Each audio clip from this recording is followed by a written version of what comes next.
Listen to me. All that negative energy that you put in the air, take it out right now. Carr across the middle finds Renfro. They get out of there, and the ball comes. They got me down. To me, when you look at it, it's just absolutely stacked. Back up! Back up! Waller across. Take a seat. And it's intercepted. Picked off by Mullen. The boy grew up.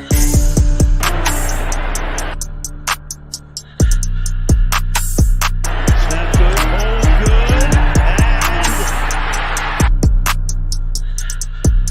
victory in overtime for the Raiders.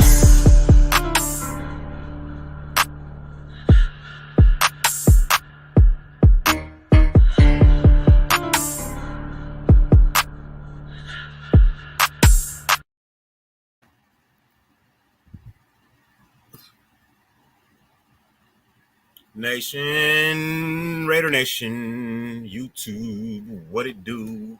How is everybody? How's everyone today? How is everyone's? How is everyone's? Salute to everybody pulling up to the chat, man. All right, look, jumping off with high numbers out here. I know everybody is tuned in. They want to know what is going on, what happened, what is going to happen, what are we doing? Ladies and gentlemen, relax, chill out, kick back.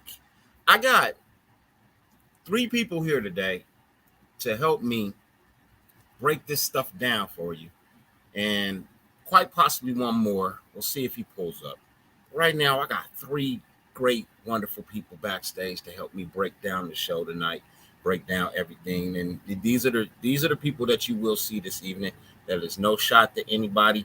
This is just the people I felt like dealing with this evening on this specific topic, because everybody here has a different opinion, and I only need one opinion from a different side. You know what I mean? Right now, I don't need 50 million. Sometimes it makes the show a little bit harder. So I offered 4 people a spot, and 3 said definitely yes. 1 said send me the link. I'll pull up when I can. So I said for sure, no problem. Ladies and gentlemen, 50 billion things on YouTube. The fact that you allow me to grace your screen for any amount of time is greatly appreciated. First and foremost, man, everybody in the chat, Sean Johnson, salute. Robert Munez, salute. Jesse, salute. Joe E, salute. I am the Bay, salute. What is good with everybody, man? I don't want to leave nobody out. I see Lord Rashida's in the building, salute. Raider Down Under, Ozzy, salute. Raiderette for life, salute. Isaac, salute.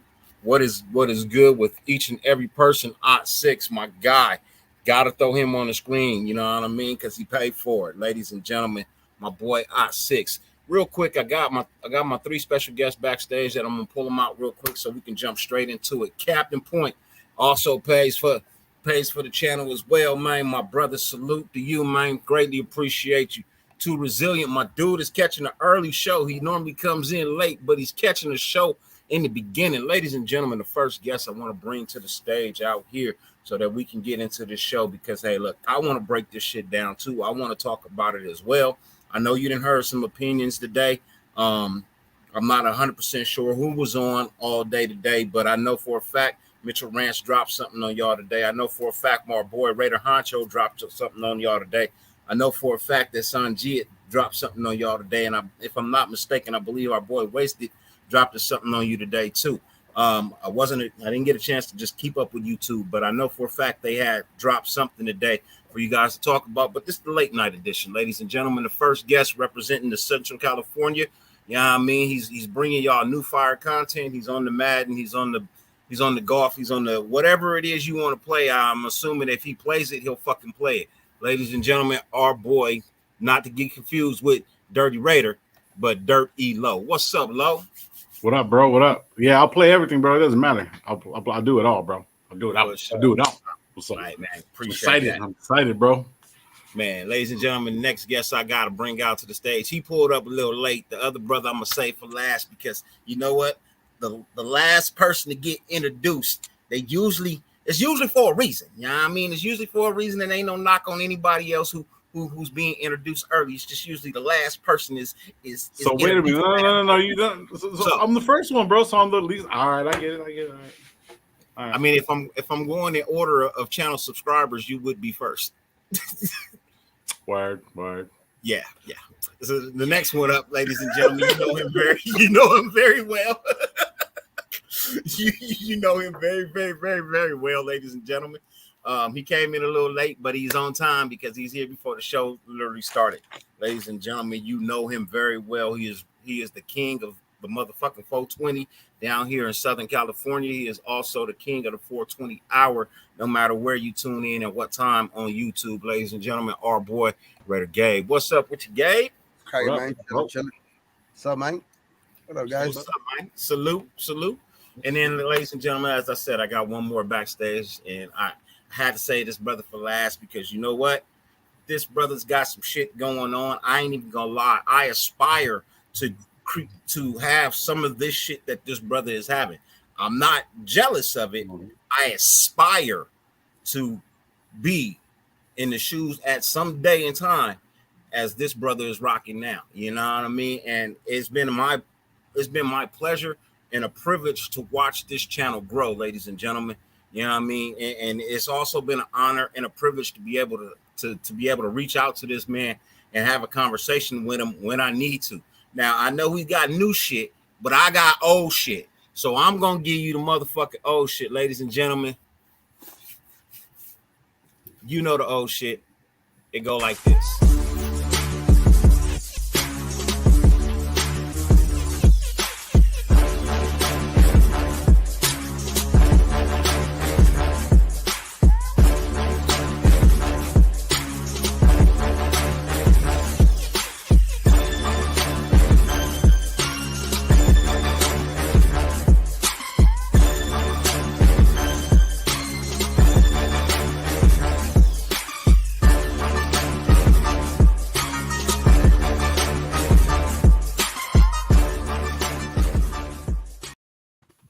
Mr. Phil Robinson. What's up with you, Phil?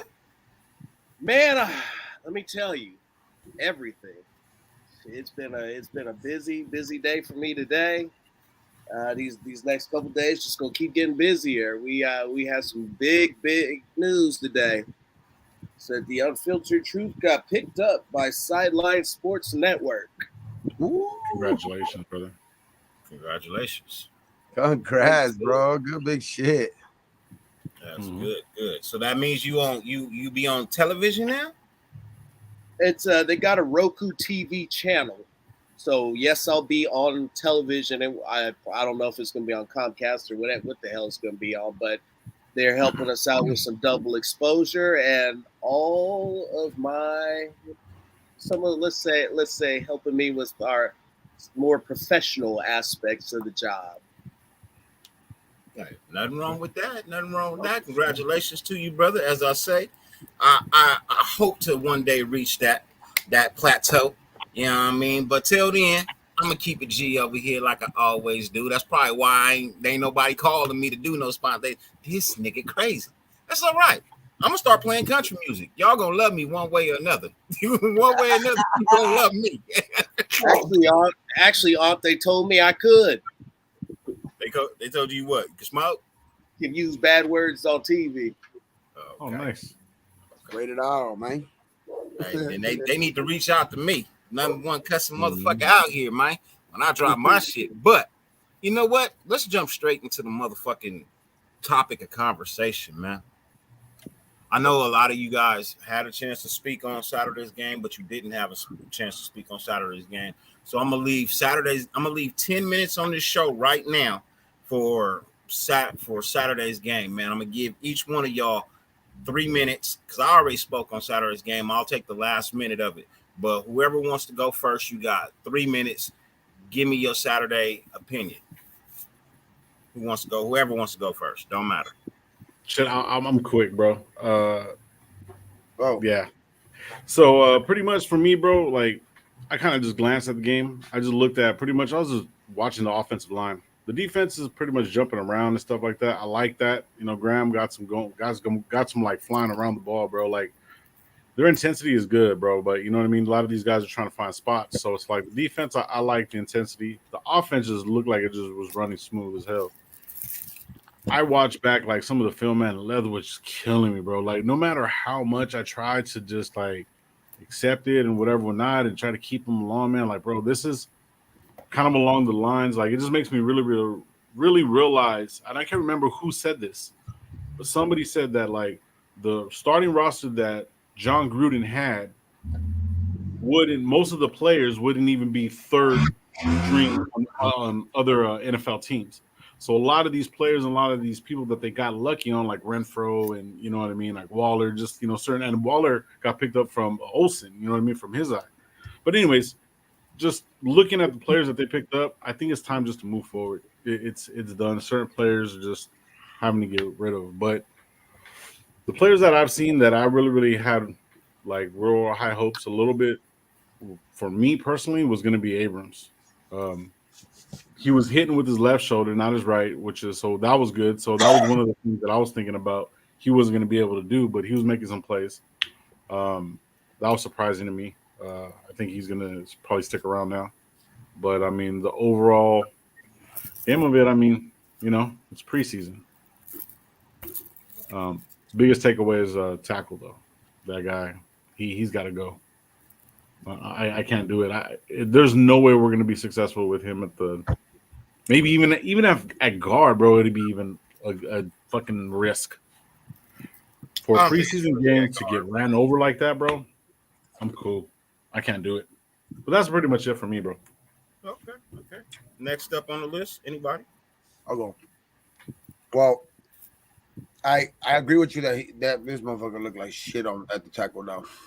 Tackle, he just looked like shit.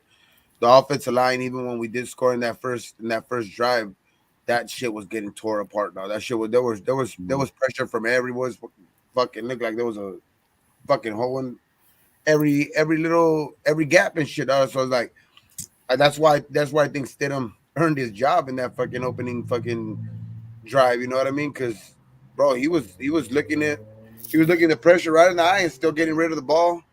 Not looking straight ahead at just one read, you know what I mean? He was, he had his eyes this way and then made the throw over here, you know what I mean? So it's like that's why I think that's where Stidham I think won the job, that backup job, and I think though he could still work at guard for some reason. I think because his development last year was getting better at guard.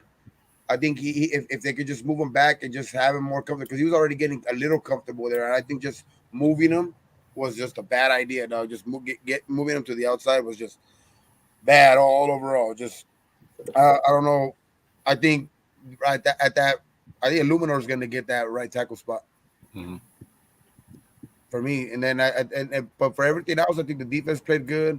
I liked Hankins. I liked Bowers out there. Sam Webb made a great play.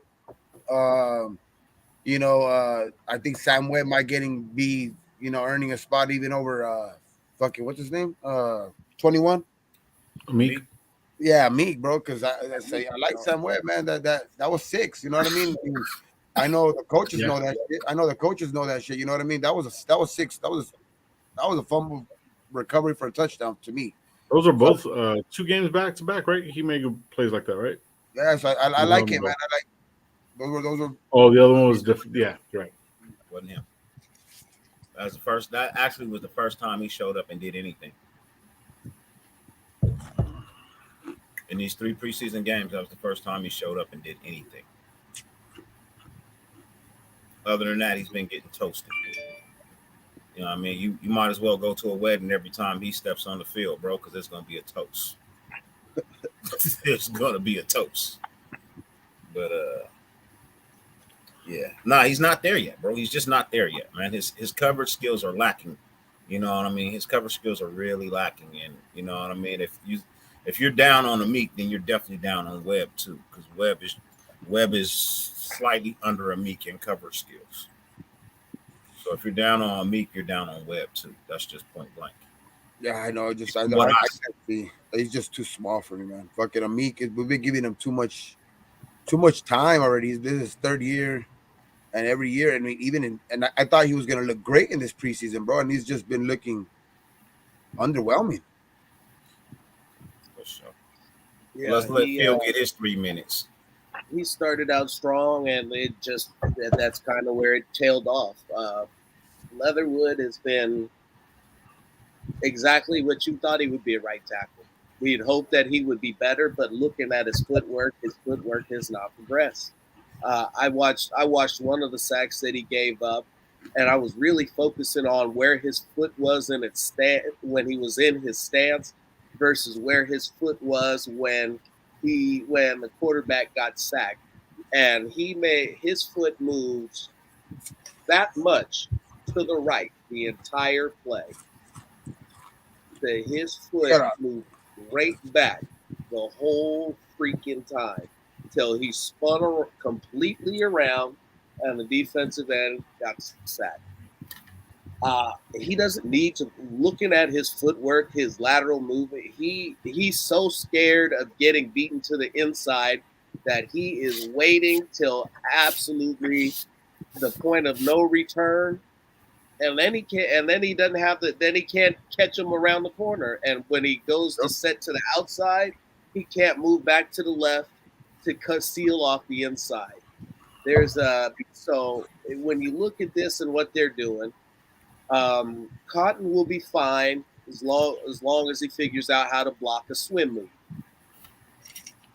That is what I've seen him get beaten with consistently, at least once or twice a game. Interestingly enough, there was no John Simpson. He didn't make the trip. Was he hurt or was he picked up? Nope. Or He's solidified. He's solidified. He's probably going to be one of your. So, it was interesting. I just got through talking to Levi, and he was saying that this offensive line is going to be more of a positionless line. You're just going with 5 of the best guys that they have. Yep. Now, obviously, Cole Miller's going to play left tackle, and from what I've seen, nobody's going to play center except for Andre James because Parham's not ready. You could get Grasu in there. That'll probably be your emergency center. So my question, Phil. I'm sorry, I'll ask after. But my largest takeaway was, in fact, the defense and the points that the defense had put on the board and should have put on the board. The defense scored 9 points in the last game. Mm-hmm. So we'll go ahead and call it because that was 6 that Sam Webb had right there. This defense has been forcing turnovers from the top of the roster all the way down to the bottom, to guys who aren't even going to make the team. You Dirty's opinion of Sam Webb is lower than mine, and I didn't think that was possible. But I'm a DB. I look at it different. I'm a defensive back. I look at it different. Hey, a lot of things happen. A lot of things happen when you ain't got a pass rush, but it's all good. You got to cover while you're out there. I get it. Yeah. But between Sam Webb, Darius Phillips, all the other guys that you see, Jonathan Abram has been finding the football. Been finding the football a lot. The whole defense has been finding the football a lot. They've been punching at the ball. They've gotten it out. I can't wait to see it either, Milton Beasley. I want to see Nate Hobbs play too. Mm-hmm. We actually are of the belief Nate Hobbs will be starting out wide. Mm. Hey, I like how they use Abram like a Peppers, bro. They're gonna use him like a Peppers and Patrick Graham. I like that shit. That's his position. I believe he can start out. Go ahead. No, I'm sorry. Yeah, that's what Abrams did at Mississippi State was the box safety role. He can play. You don't want him to have to be out there in no man's land. It's just not what he's suited to. He's one of those guys that you tell see ball, go get ball. Yep. No, I what I was getting ready to say. Nate Hobbs. I'm a firm believer that Nate Hobbs will start on the outside as well. If Trayvon Mullen cannot be what they expect him to be this week versus New England. He really needs to shine this week. If he does not shine this week, if he shows any form of regression or not being ready to go, I believe he doesn't get his starting job back. But I believe if he goes out there and he performs well this week in the in the versus matches. I like to call it versus. Joint practices? Yeah, in the joint practices. If he goes out there and he succeeds, I don't see why he can't have his spot back. But at the same time, we are talking about New England, and they don't really have a passing game right now. Not one to write home about. I won't say that they don't have a passing game, just not one to write home about. Hey Phil, I was gonna ask you when you were talking about like how you guys were talking how basically the best players are gonna be on the line, right? I kind of see the same way with our secondary. I kind of have the same. I think obviously they come from the same kind of mind frame as like the best player available. Yep. Hobbs and Yasin and Mullins, they all kind of are interchangeable. They can play each other's positions, you know what I mean, if need be, you know what I mean, except like, Abrams obviously is going to play that box safety type role. But then you got Harmon, you got, Farley, you got all these other players that, have, up top that, could be interchangeable also. So I'm thinking like the way they're building this team, besides all the key players, they're going to have to put the best players where they fit, how they fit, and they fit the scheme. And it's safe to say that that's pretty close. Interchangeable is an interesting word. That's not quite what I would use to describe the secondary. I get what you're saying, but to me, it's more like chess pieces and interchangeable. I think that each particular DB that you have is capable of absolutely shutting down one particular type of wide receiver. Now there are guys who can work with multiple different types. Obviously, I don't want to sound like I'm pigeonholing a guy, but you have one guy for every type of receiver the offense is going to throw at you.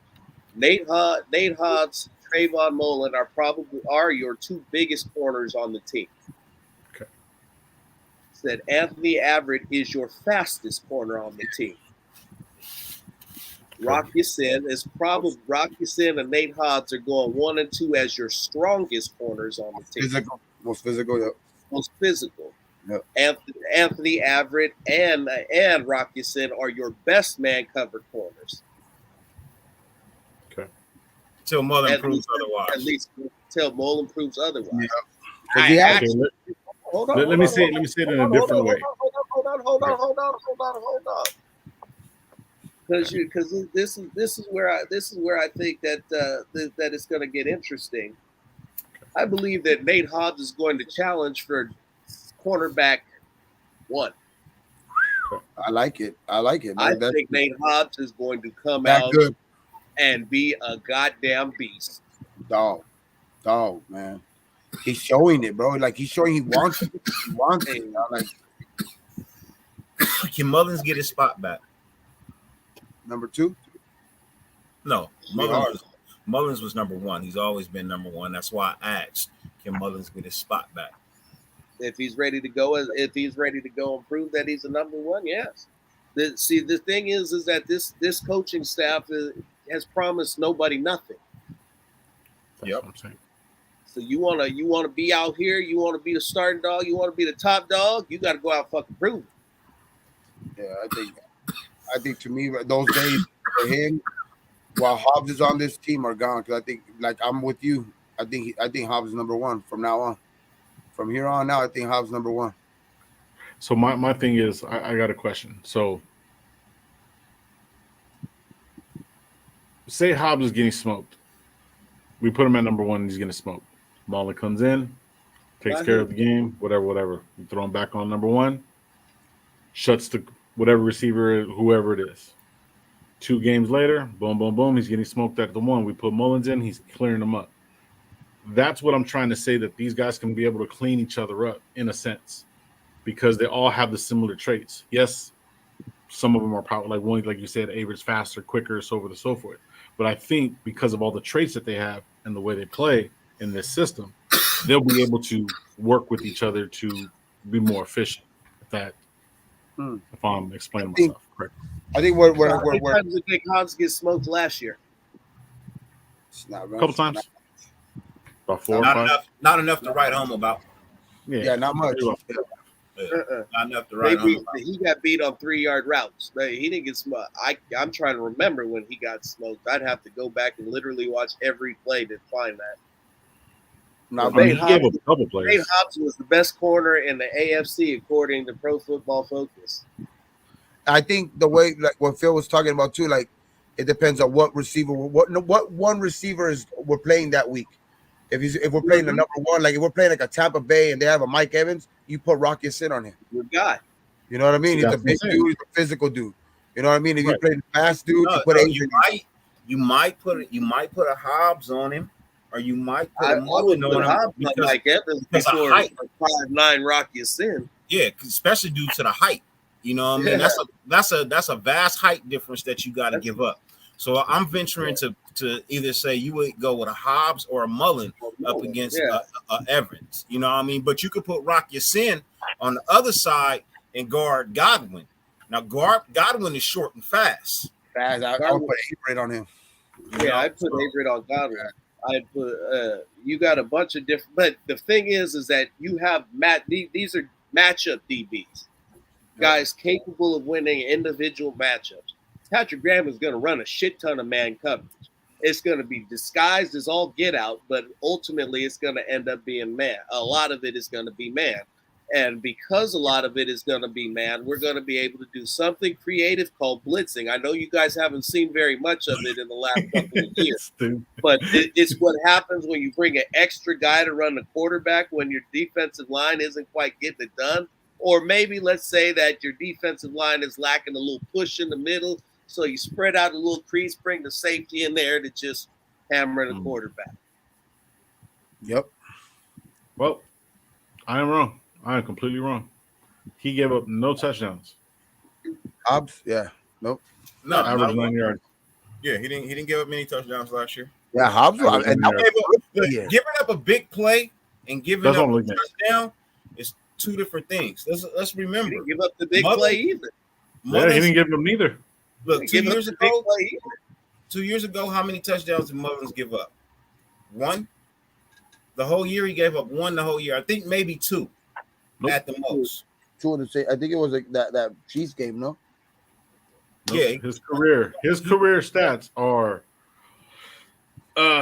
70 games totals, 51 sacks, 23 assists, 1 sack, 1 forced fumble, 1 interception, 9 yards. Nate Hobbs. He's never given up a touchdown. I was asking about Mullins. Mullins. Mullins. Oh, my bad. I'm sorry. If Mullins has given up what, maybe 4 or 5 in his career, 6 maybe. Hey, you know what though? This is a great fucking argument to have. Though having those 4 guys, I like our secondary. I like our secondary, bro. And then you got Trayvon Merrick still back there that we don't never read too much talk about, and that's the good thing because he's just solid back there, man. You know what I mean? He's just paused, but you know what I mean. He's good back there, bro. That's what we got him back there for. All pro on the offense, the rookie team last year. Oh, I'm tripping. Lo got a look on his face.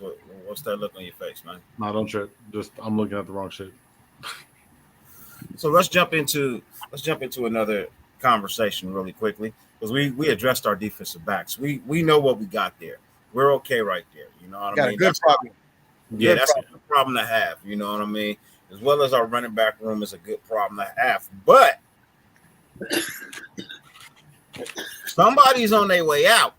A lot of guys. And no. We talking about one in particular person is on his way out. Oh, right now, as we speak, packing up his fucking locker room and shit. Huh? Yeah, when he left the locker room today, that was it. He was telling Josina Anderson that he was chilling at the crib, just because he was like, I'm chilling at the crib because I don't mind because the Raiders still gotta pay me. That's something that what's her name tweeted. I guess she had just got off the phone with him. Josina Anderson. No. That she was like just got off the phone with him and he was saying, yeah, I'm just chilling at the crib, vibing at the crib, chilling back, kicking back because the Raiders are not gonna most likely. Ain't nobody gonna trade for me with the contract situation, so the Raiders still gotta pay me. So I don't think he's tripping. He ain't tripping, but at the same time, that ain't the attitude I want from a player, and that's why you on your way out. That's why he's getting cut. That's why you getting cut. Mm-hmm. Because you just show you one of them players that's just showing up to the locker room because you getting paid. That's not why he's getting paid. That's just clean. It's still cleanup, bro. It's just cleanup. He's getting cut because he lost a step. He lost a step and cannot get through the hole. He's injury prone, and you have enough backs that you don't need to keep. But my thing is this: if you know that you lost a step and you don't have it, but you just keep showing up anyway, ain't you just showing up at that point? You ain't got it. You know you ain't got it. He just got off the PUP list a couple weeks ago. That ankle was a bad break. You didn't know that he didn't have it. He just found that out. Yeah, that was a bad break, bro. That shit. Yeah, that was a bad break. Mm-hmm. Said the only reason why he didn't get an injury settlement was because he was going to be able to clear up to actually partake in training camp. Yeah. That's the only reason why he didn't get an injury settlement. And once all these fucking running backs started showing up, it's like, bro. Yeah. Real quick, salute to everybody that's pulling up right now. I see OG is in the building. Salute to you. What up, OG? Raider One, salute. EJ Raider, what's good? Salute to you. I know I saw some other people. Trevor, what's good with you, man? Salute to you. Milka Breezy, salute. Bro, I'm sorry. And I've been saying it for a while. I even said it before we got McDaniels and everybody, bro. I don't see Kenyon Drake being back next year. Yeah. I said that right when the season was done. Yeah. You know what I mean? Like, Look back. I said it. I thought if he took the field, he'd be rushing it. You know what I mean? I thought if he took the field, he'd be rushing it. And I meant that. Because that's a hell of a fucking injury, right? To your lower extremity. And then you think you're gonna return at the pace that you was at the year before when you was already on a decline? Nah, man, I don't see you coming back. And it was a complete break, not even just a fracture. It was a complete break. So it was like that shit. Those are bad. And I'm not gonna say he wasn't good for us, black and grayed out. I'm not saying he wasn't good for us. He had his moments. He had his little spurts, but it wasn't enough. You know what I mean? It just wasn't enough. That's like giving your wife good D once a year. Once a year. You know what I mean? Every other time is just like, okay, it was cool. You know what I mean? And then you just once a year you just whip out some like, come on, man. Go out for that on smooth pour pumps in the Hey, you all know how that works. Hey, you all know how that goes. You ain't gonna be married too long, man. Hey.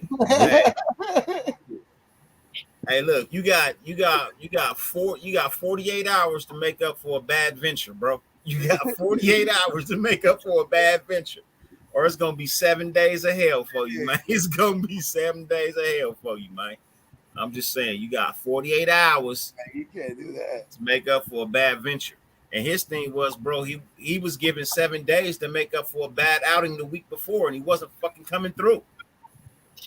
Yeah, he wasn't coming through.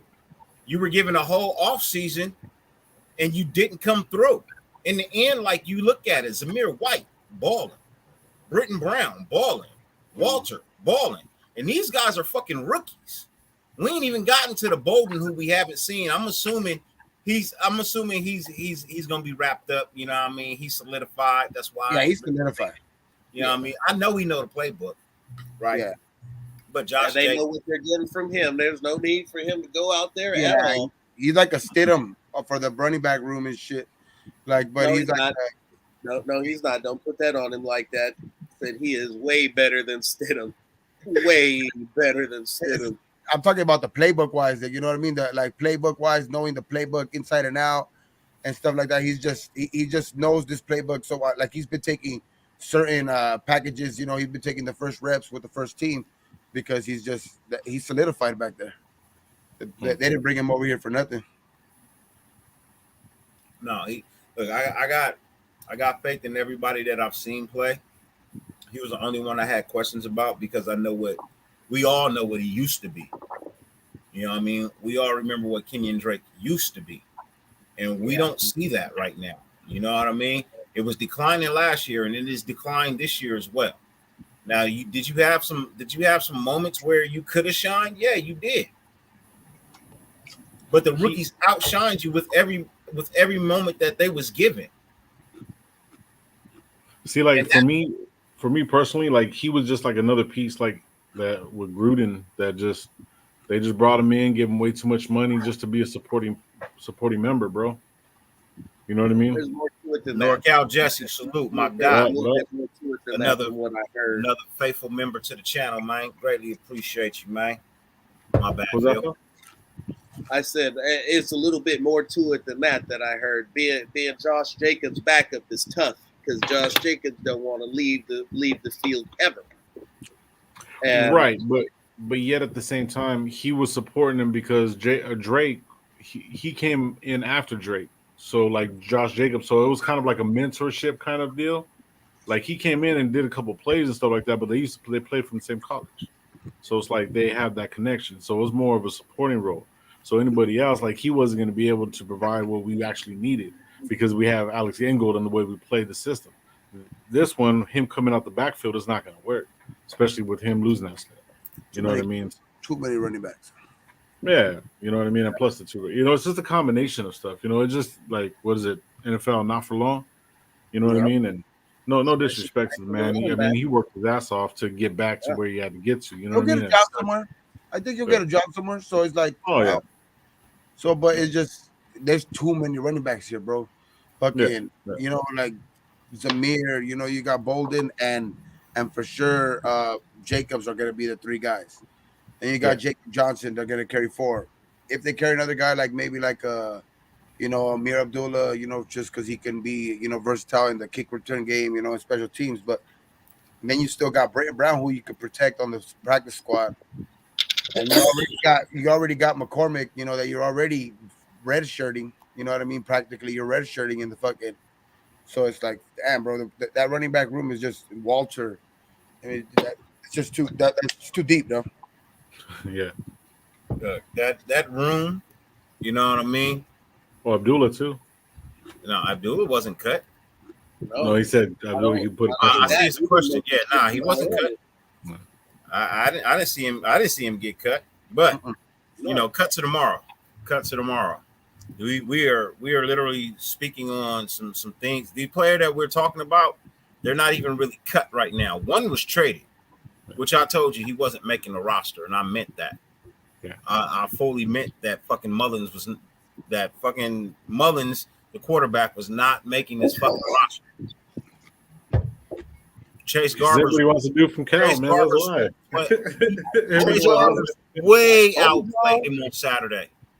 Garbers way outplayed him on Saturday, bro. I give him his props to the team. I told y'all Chase was that dude.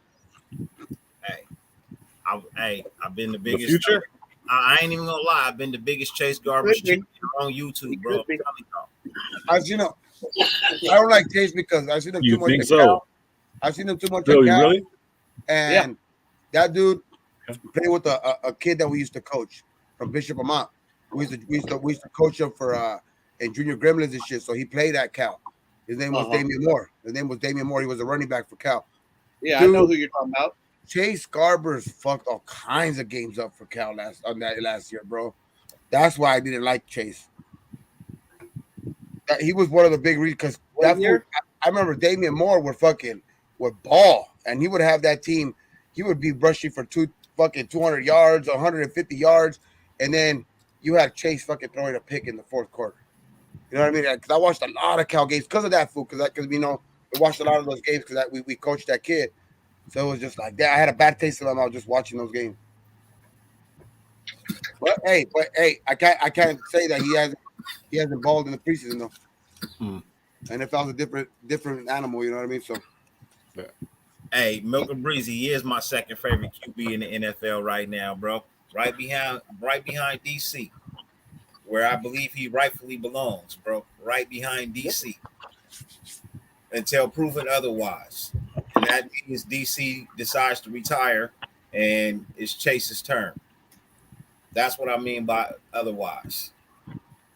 That's the way that it needs to be, Dirty Love. Is that he needs to sit behind Carr for a couple more years, for a couple of years, and probably I'd say for about year 3, he'll be ready to go.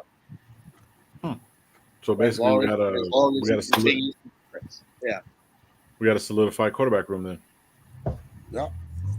Now the other that I heard that my guy let slip and that he wasn't supposed to and didn't realize he did it is that they're only going to carry 2 quarterbacks. Smart. Keep Chase.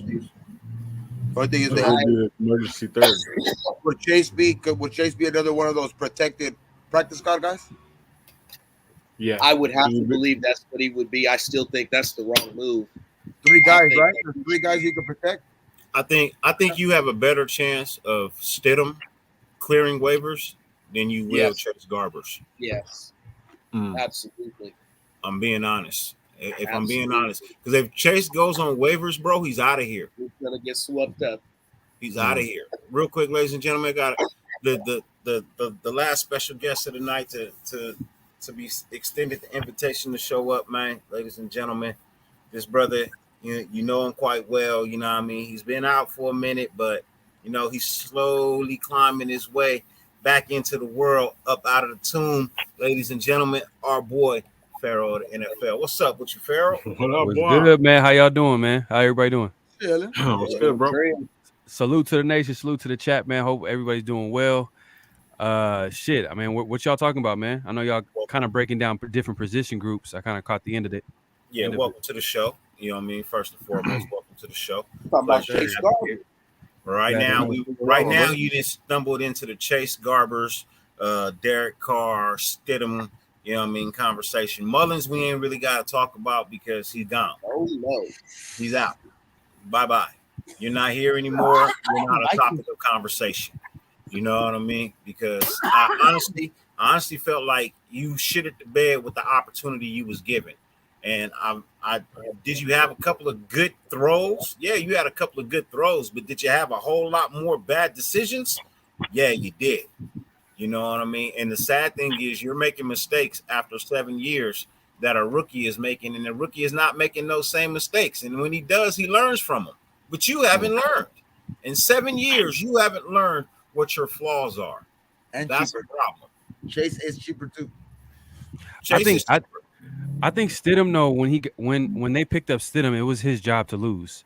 And then Mullins, they brought him in because just in case Stidham messed up, they got a capable veteran that started some games, that has some type of experience.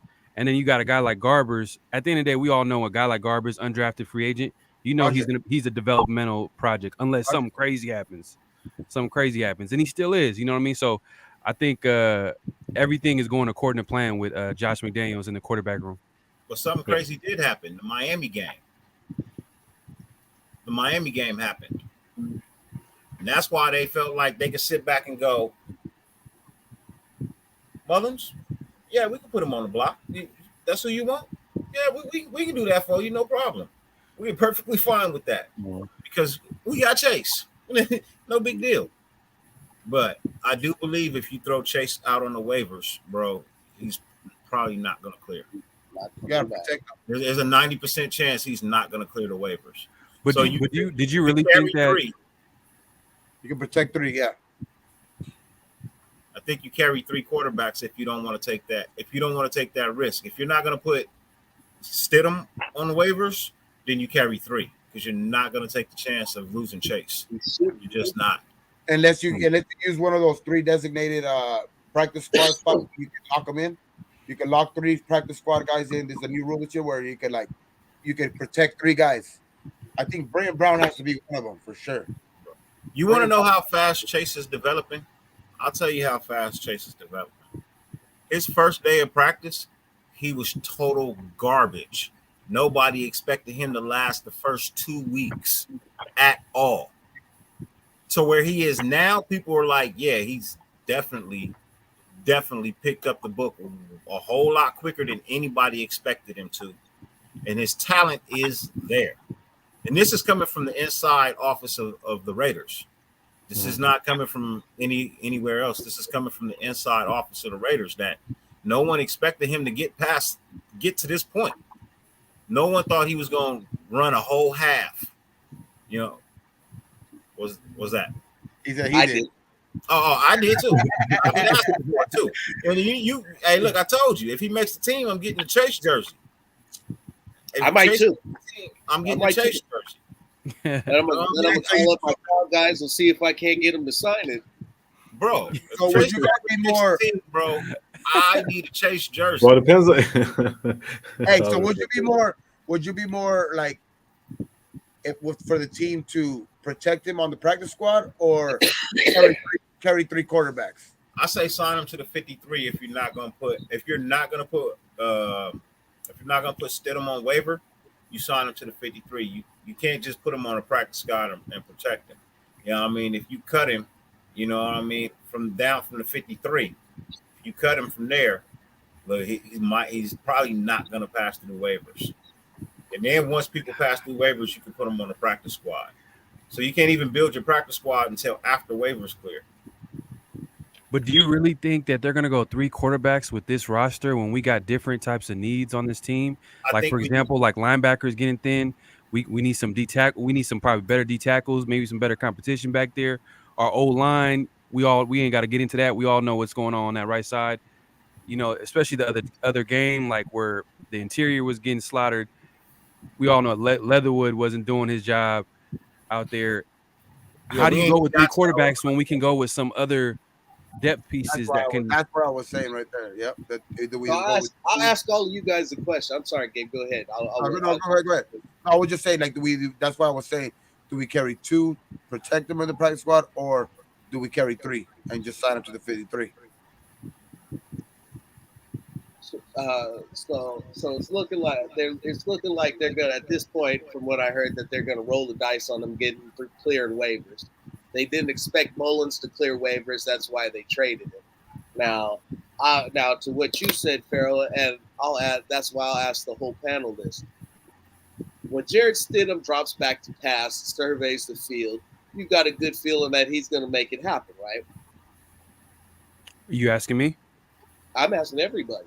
Yeah, I mean he looks comfortable. I mean he looks comfortable. What happens when he pulls his arm back to make a throw? Do you still have that same confidence? Nope. I don't think he sees the field well. I do think that he misses some players. Feel like he's like a one read type of guy. He's kind of quick to leave the pocket, like, because there was a few times, and I'm not even saying that I broke down the film.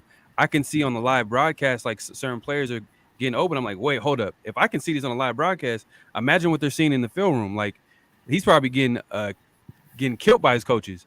But that being said, he does know the offense. And he did play well the last game. So I think they're going to roll with him being a backup this year, and that's it. I think they're going to have a new plan next year, and it might be Garbers. But he's going to be on the practice squad, to me, in my opinion. But if they roll 3 quarterbacks, man, that's tough, man, because there's some other spots on this team where I'm just looking at it. I'm like, damn, especially O-line. O-line, you can say can make or break us this year. That's right. Everywhere on this team I'm comfortable with. Even defense. I'm not saying they're spectacular, but I like how well coached they are. You know what I mean? Like, I like – and this is early. We haven't even seen the scheme yet. We've seen a little bit. I know, Phil, I heard you say earlier that this team get ready for blitzing. I think I heard you say something to that effect. And I kind of see it. And I love how they're using Abram. I just have a feeling Abram might have a big year. The way they're using him early on in the preseason, they're blitzing him. They have him down the box. And this is what I loved about this coaching staff coming in, is the fact that they're going to use the players and they're going to play them to their strengths. They're not going to make them do things that they're not good at. And, you know, like, we got a lot to be excited about, but that O-line is scaring me. But I'm going to let y'all have it, man. Yeah, no, it's true. Real quick, Lucky JM. If I'm a betting man, I would say DC4. I would probably say DC4 for a series. And then from there, you'll probably see Stidham for about the rest of the first quarter. And I believe it's Chase Garber's game all the way out. Second quarter and from the second quarter to the end of the game, you'll see Chase Garber's.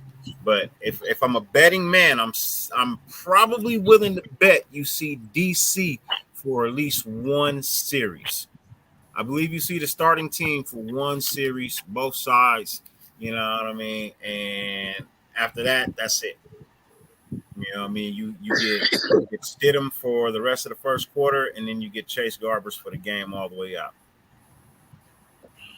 And that's my honest opinion about Friday's game, because DC gonna get to work in the joint practices. Yeah. You know what I mean? DC's gonna get to work in the joint practices. So, you know, that's the reason why I think he ain't gonna even play at all. I agree. Yeah. I agree with that. I think at this the point, joint there's practices. Yeah. There's no point in playing in the preseason. And at this stage in the game, there really isn't. It's going to be a Stidham and Garber show. Yeah, especially with all the cuts, they have to cut down 20-something players. I think there are a lot of these guys that are on the, that because this is the evaluation game, man. Yeah. This is that evaluation game. They got to really put that evaluation cap on, man, for this game for sure. I mean, not that they're not doing it the whole fucking camp, but you know what I mean. This is like these are the hard cuts because some guys are gonna. It's gonna be hard to cut some of these dudes that you might like, but you just gotta cut them. So we have till a certain day, correct? Yeah. So want me to let you in on a little secret? Sunday, right? Or Sunday or Monday is final. I would love to hear a secret, man. Can we tell anybody? Sure, you could tell everybody you want to. I'm not going to give you any names, but the roster is pretty much already set. Yeah. Just going through the motions. I won't argue that. I'm pretty sure of that too. Tuesday, August 30th. I think there's just a few people. Oh, okay. You know, a few people that still have a fighting chance, and there's a few people that still need to prove a few things. You know what I mean? And they're extremely close to each other, and those are the people that you're seeing play.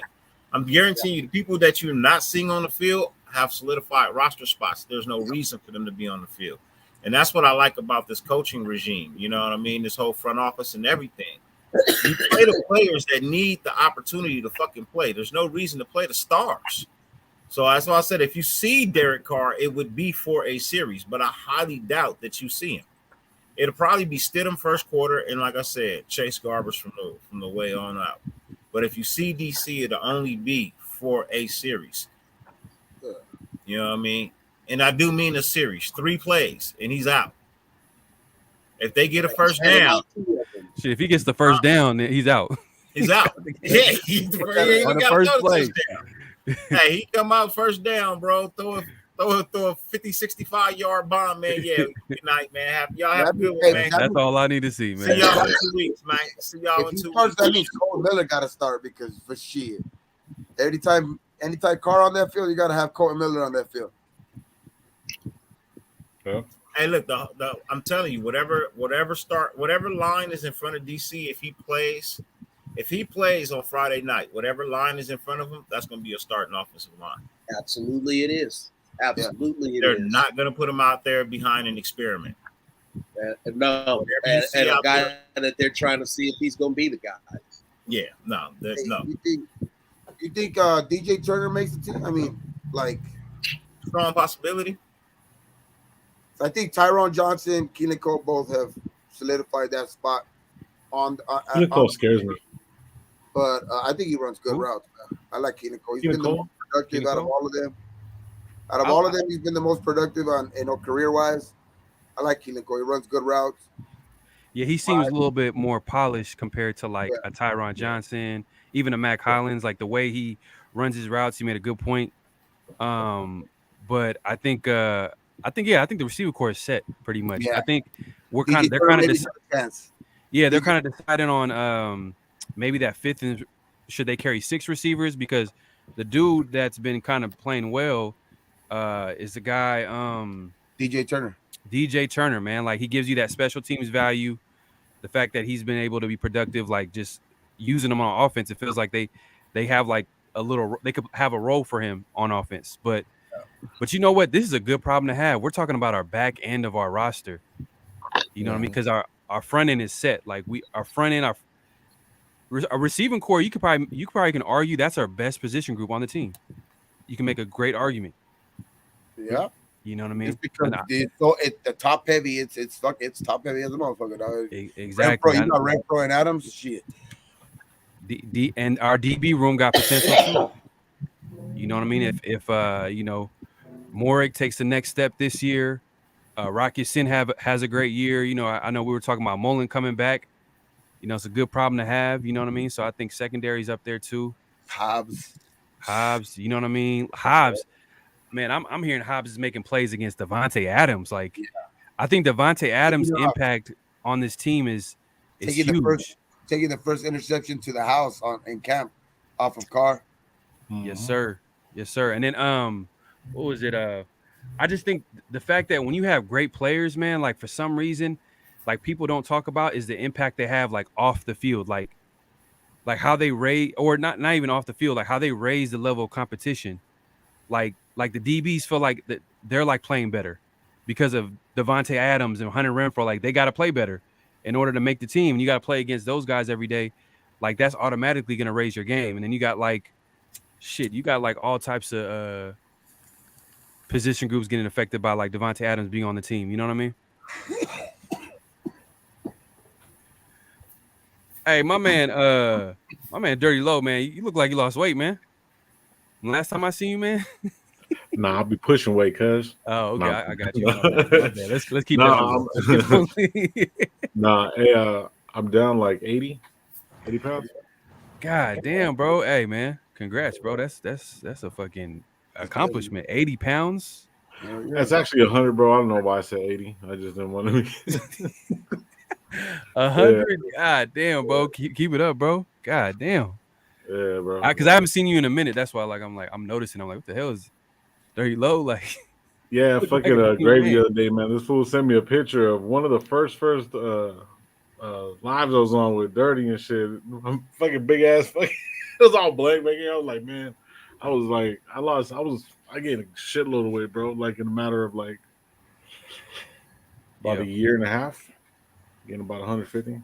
Whew. And then, so that's what's up, bro. Keep that shit up, man. Yeah, I don't want to take over the show, man, because I haven't been talking football that too much. But what do y'all think about what happened over this weekend with the Tom Brady and the Gronkowski and the? I'm so thankful. You have hey, we don't have nobody right now. You know what I mean? And we got Phil on the show because I definitely want to hear from him. I want to hear from all y'all, and I want to hear y'all takes on that. I'll start this off because I did a few things to think about. You know what I mean? When I saw this come across, and as I keep going, there's a few things people aren't actually thinking about. You know what I mean? First and foremost, you're asking two Leos to work together. That's hey man, look, that's really not gonna happen, bro. You know what I mean? You're asking two lions to work together, bro. It's not gonna happen. Tom Brady wanted way more power than John Gruden was going to give him. Let's just be factual about that. You know what I mean? Brady wanted way more power than what John Gruden was willing to give up. That just was never going to happen. You also got to think about Brady's age. You know what I mean? You got to take his age into consideration. You know what I mean? You got to take into the consideration how long is he actually going to be around? You know what I mean? How long is he actually going to be around to continuously play? You know, so you got to take that into consideration. You got to take into consideration that DC already had pretty much a grasp on the playbook. Tom Brady would have had to start all over. Now, it is Tom Brady, and I'm not saying that he couldn't do it, but I'm telling you, it was way easier for him to relearn Arians' playbook than it would have been for John Gruden's, right? And then for whatever reason, John decided that's not what he wanted to do. You know what? I think he was looking at the team in the long run. Who was the quarterback that was going to be around as long as his tenure before he knew of these emails and things of that nature? He was scheduled to be here for 10 years. He's only in year 4. He's got 6 more. He doesn't feel like Brady is going to last throughout those 6 more years. But here I have a quarterback that quite possibly could. Now, if you're bringing in Brady and Grump, that means you're getting rid of Waller and DC. So are you willing to go for the quick championship that's a possibility? And I put it in quotation marks because our defense still what it was. It is what it was. You can't change the fact that our D still wasn't shit. The Bucks had a better defense than us. So their odds of getting to the Super Bowl was a whole lot better. It was a better defense. Talent. Mm-hmm. Talent. Wide receivers. Yep. You know, that people say the AB deal was done on the potentials of Brady and Grunt coming here. But man, wasn't that like fucking 2 years later? Yeah, he was not gonna make it. He fucking didn't make it through training camp. How the fuck did he That was like fucking 2 years later. Motherfucker couldn't tell the future. He couldn't tell his fucking bro. Don't intertwine the two, man. Don't intertwine the two, man. Those are two separate, totally different things, man. Those are two totally different things. He didn't take the deal with the Raiders expecting for Tom Brady to be here in 2 fucking years. And even if he did, wasn't gonna make it regardless. He wasn't gonna make it to see Tom Brady regardless. So it's like that's a mute point. Like that shit, you can't even like you say, you can't intertwine the two because he wasn't gonna make it. He's a lost case. He's a head case, bro. Bro, the Bucks had a good D, bro. Let's just be honest. They had a way better defense than ours. Yeah, I mean, I get that. Way better defense than ours. I get way better. That people say that they they got a lot of signings that offseason because of Brady.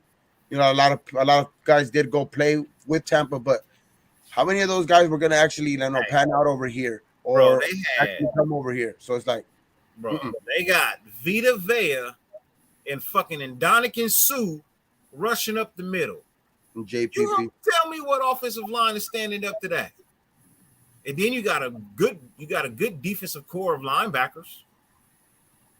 You got one of the top defensive back that year. Mm-hmm. Like, Shaq Barrett, Jason Paul. Yeah, they got talent, man. I think that's one of the biggest things that you pointed out was overrated. Their secondary. They were the Tampa Bay. Yes, they played 8 to 9 yards off the ball and let the defensive pass rush force everything to be a quick throw. They were not that good. They just didn't have other teams' quarterbacks didn't have the chance to expose them deep like they did, like they could. It sounds like you're not a fan of. They played a good scheme to mask their capabilities. Yes. And when you got a good front eight, you can mask that. And they mastered that scheme because them motherfuckers wasn't giving up a whole lot, bro. But at the end of the day, Tampa Bay had better coaching and better talent. And Tom Brady, the Raiders, wasn't going to do shit. Yeah. You know like later Jay said, we had Paul Gunther. Exactly. Better coaching. He had better coaching options somewhere else, and he had better talent opportunities somewhere else, aka Tampa Bay. And people don't realize, like, man, like at the end of the day, like players, they're only as good at the sum of the parts. Like you still got to put a team together. It's still got to work, man. Like we seen in basketball, football, we see all these great players, but then we also see them fail when they don't have the right pieces around them. Then we make excuses for them. But then at the same time, they got to have a team around them. Like at the end of the day, like Gruden, I know people like to get on him, and he made mistakes for sure. But Gruden was a guy that was coaching and running a team on a 10-year contract. He was taking his sweet old time. He's like, hey, you go ahead. I think he saved us on that one. Yeah, he did. Me personally, because it wasn't gonna. It's not like he was on his last year of his deal. You know, like a lot of coaches, they'll want things to happen because they know that they really only have a 2-year shot at the deal, or 3 year. It's only a 3-year deal, not a 5-year deal. You get what I'm trying to say? But Gruden was on a 10-year contract. 10.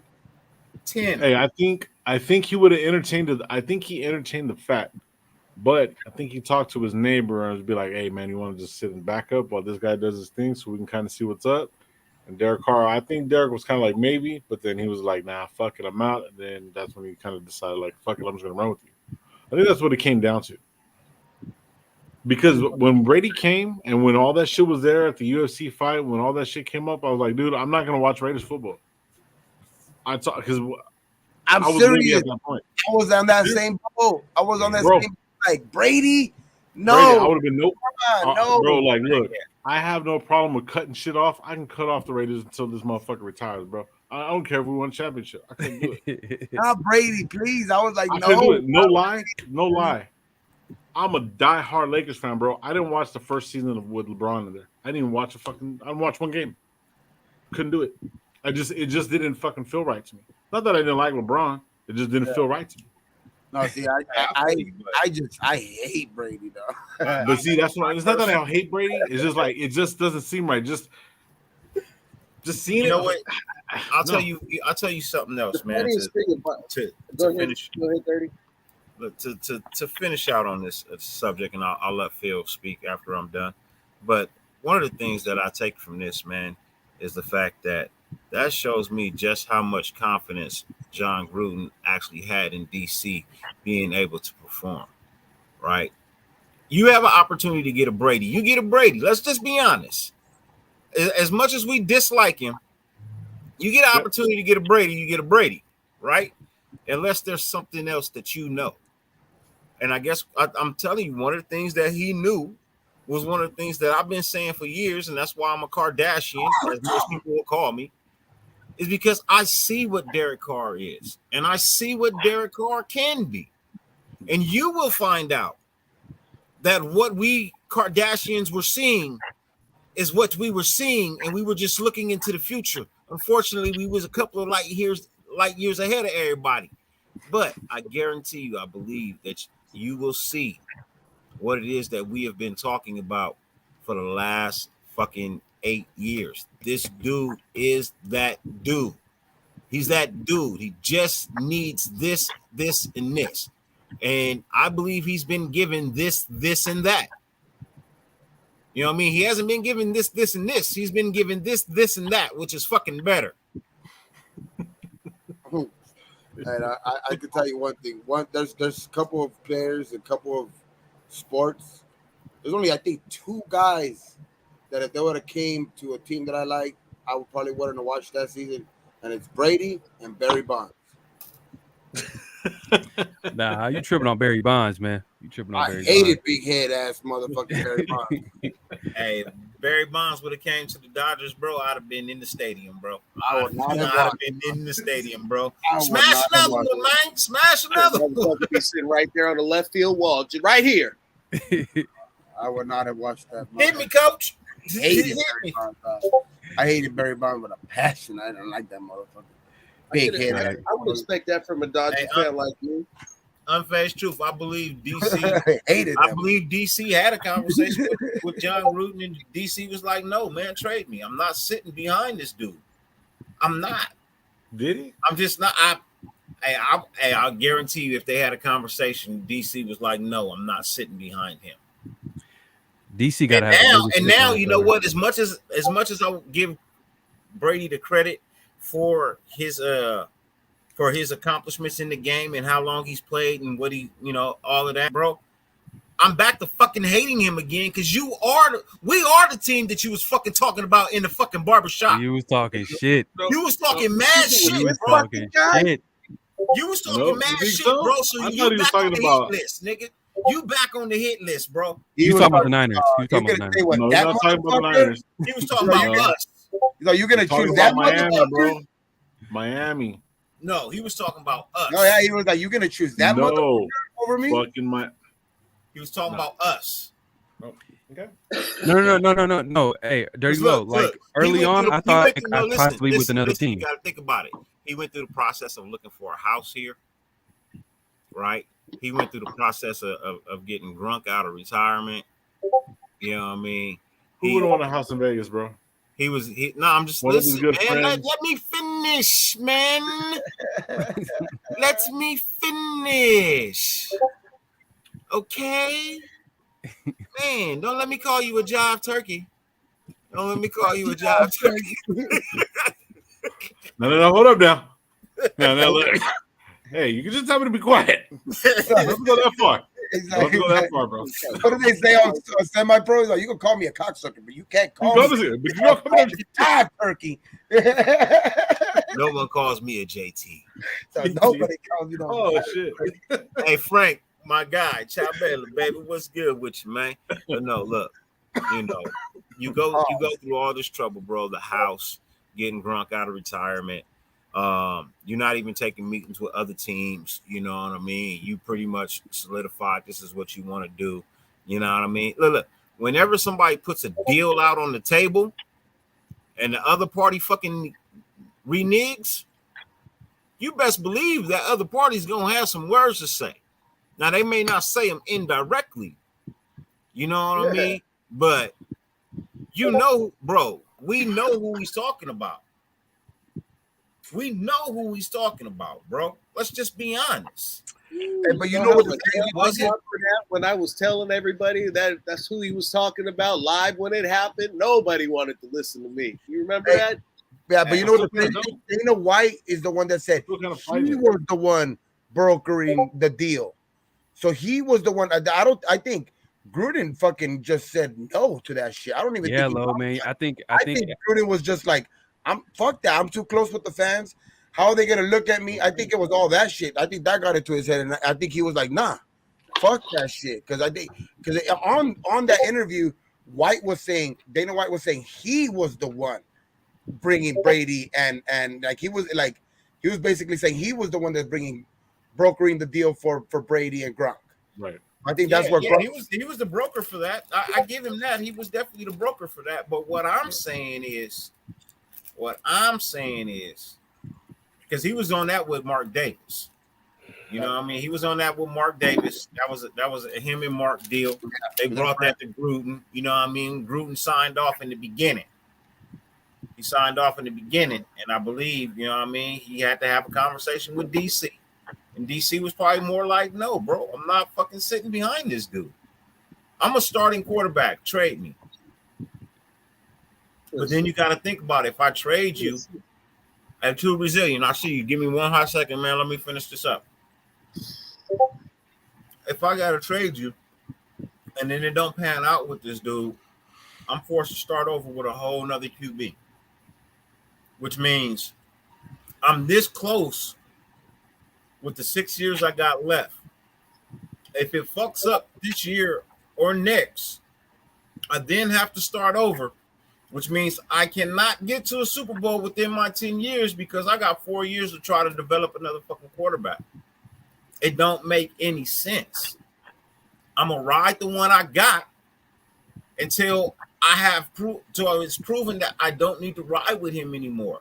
I can't take the short opportunity. You know what I mean?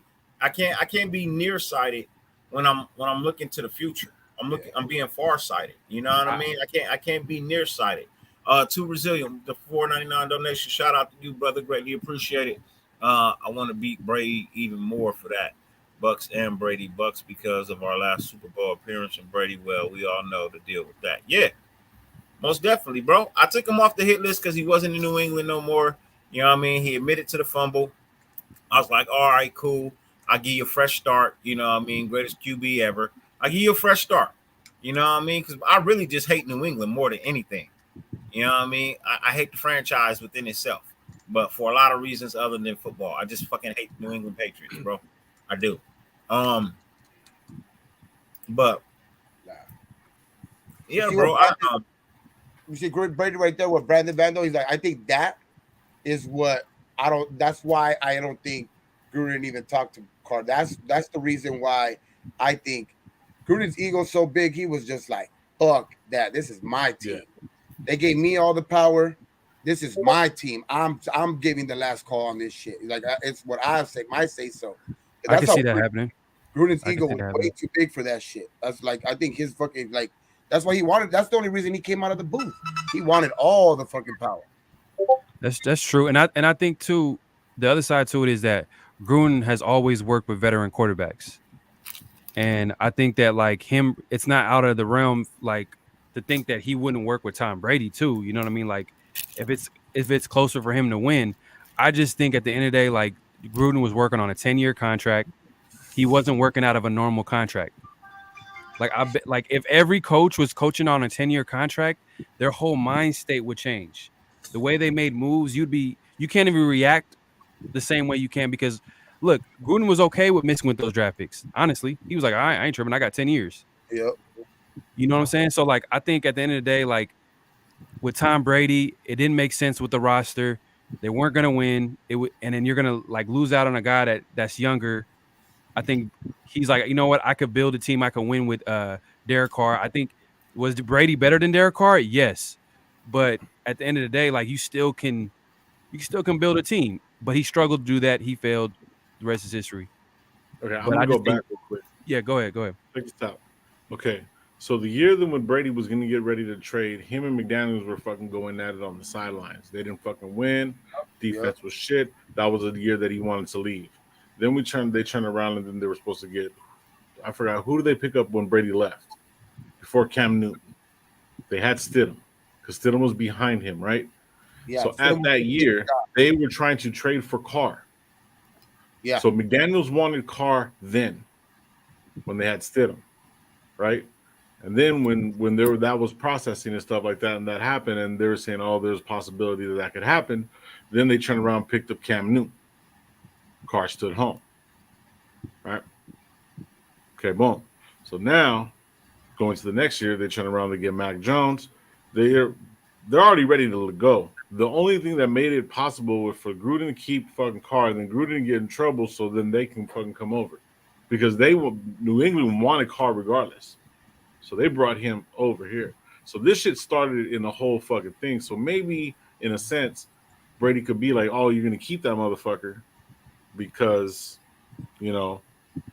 that's who they wanted to replace Brady. You see what I'm saying? So maybe back in that time when they were arguing and shit, he's like, "Man, fuck that. Let's get Carr," because now Gruden was coming in that year, and they didn't know if they were going to keep him or not. So he's like, "Man, let's go get him." It didn't happen. Because McDaniel made it clear, no, they said that they did try to trade wanted for Carr. Derek Carr. Man, all you got to do, just watch the video. Just watch Dana White explain the story. And he was being honest, and Gronk was like, "Yeah, that's the story." He admitted, he's like, "Yeah, that's the story." No one was like saying like, "Nah." No one was backtracking. He even had a little press conference where they brought it up to him again, and he didn't backtrack. He's like, "Yep, that's exactly what happened."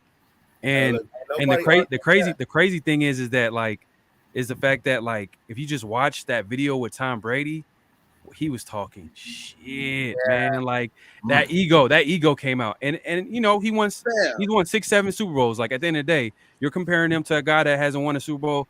But damn, if I'm Derek Carr, he should be playing that video every day. Like, look, you gotta be. Come on, bro. You gotta have some balls, bro. I don't believe he meant the term motherfucker in the way that we may take it. You know what I mean? I don't think it was aimed at DC. It was more aimed. Like, no, the comment was more aimed at Gruden. Yeah, it wasn't aimed at. Because he did say this motherfucker. This motherfucker right here. He was talking about DC. Yeah, he was like this motherfucker.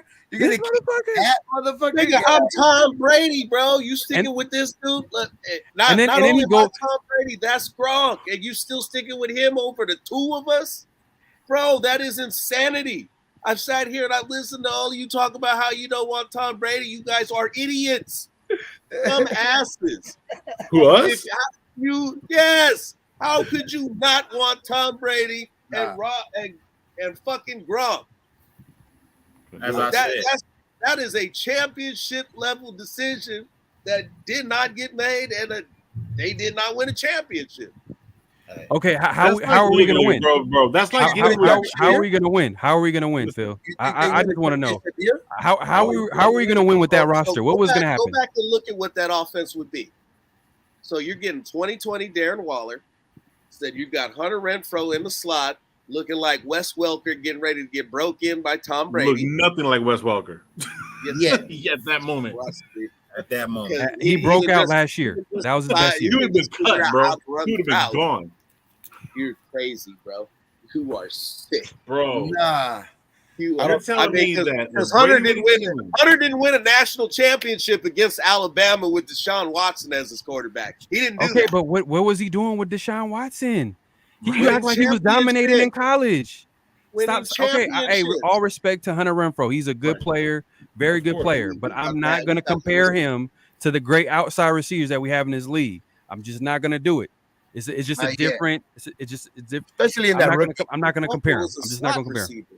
He's a slot receiver. Exactly. So, That's what I said. He was going to be in the slot. but you made it seem like he dominated college, though. That rookie year, though, You made that it rookie seem year, like he he dominated didn't college. That rookie year, he So didn't you're dominate. talking about Gronk, Darren Waller. That's your 2 tight end set. That you would have had Henry Ruggs still, and you would have had Hunter Renfrow with the greatest quarterback of all time, teaching them how to run routes, figure out what defenses we're doing, read the proper option for the option route. You still had And Paul what Gunther coaching true the defense. championship level experience was. You still had Paul Gunther coaching the defense. I'm not saying I'm not 45 a game. And they'll be getting scored 50 on them like they were. So Bro, man, I think Tom Brady was a great quarterback. He's better than Derek wasn't Carr. I'm winning not either. saying that. All I'm saying is that like he was not gonna do what he did with Tampa Bay with the Raiders. And he probably Because would. unless Yes, he brought like a level of talent to the Raiders. No. You know what I think would have happened here? He did. You know what exactly would have happened here? That was important was Okay. that he would do what he did, and he absolutely would have done what he did in Tampa Bay, in Las Vegas. Now, would the defense have done the same thing as what the defense did? I think the only reason Brady's still playing now is because he won that Super Bowl in his first year. He wouldn't have done that here, and he would have tiffed with Gruden, and he would have left after that first season. Look, So he would have left us in shambles. So the Raiders, because if it was Super Bowl or bust, because if Brady would have came here and not won a Super Bowl, he was gone. and look, Raiders won 8. They went 8-8 with Derek Carr that year, 2020. And the Bucks I think they won 3 more games, 11-5. So there's a 3-game difference. Now compare that roster to the Raiders roster. It's not even close. The receiving core, even the tight end room was solid. Maybe you could argue that Darren Waller, obviously was better, but they even had they had Gronk, they had Bray, all them tight ends, all them receivers, that defense, that D-line, that linebacker. Like, come on, the coaching staff was better. Come on, John Gruden and his coaching staff was the ass. wide receiving room. Can we just all admit that the coaching staff for the Raiders before Josh McDaniels is ass? Just look at the wide receiving room itself, bro. You had AB, Evans, and Godwin. AB came because of Brady. Godwin was already there. Henry Ruggs is faster than Godwin. They did have a Mike Evans comparison. I will say that. So AB wasn't coming back.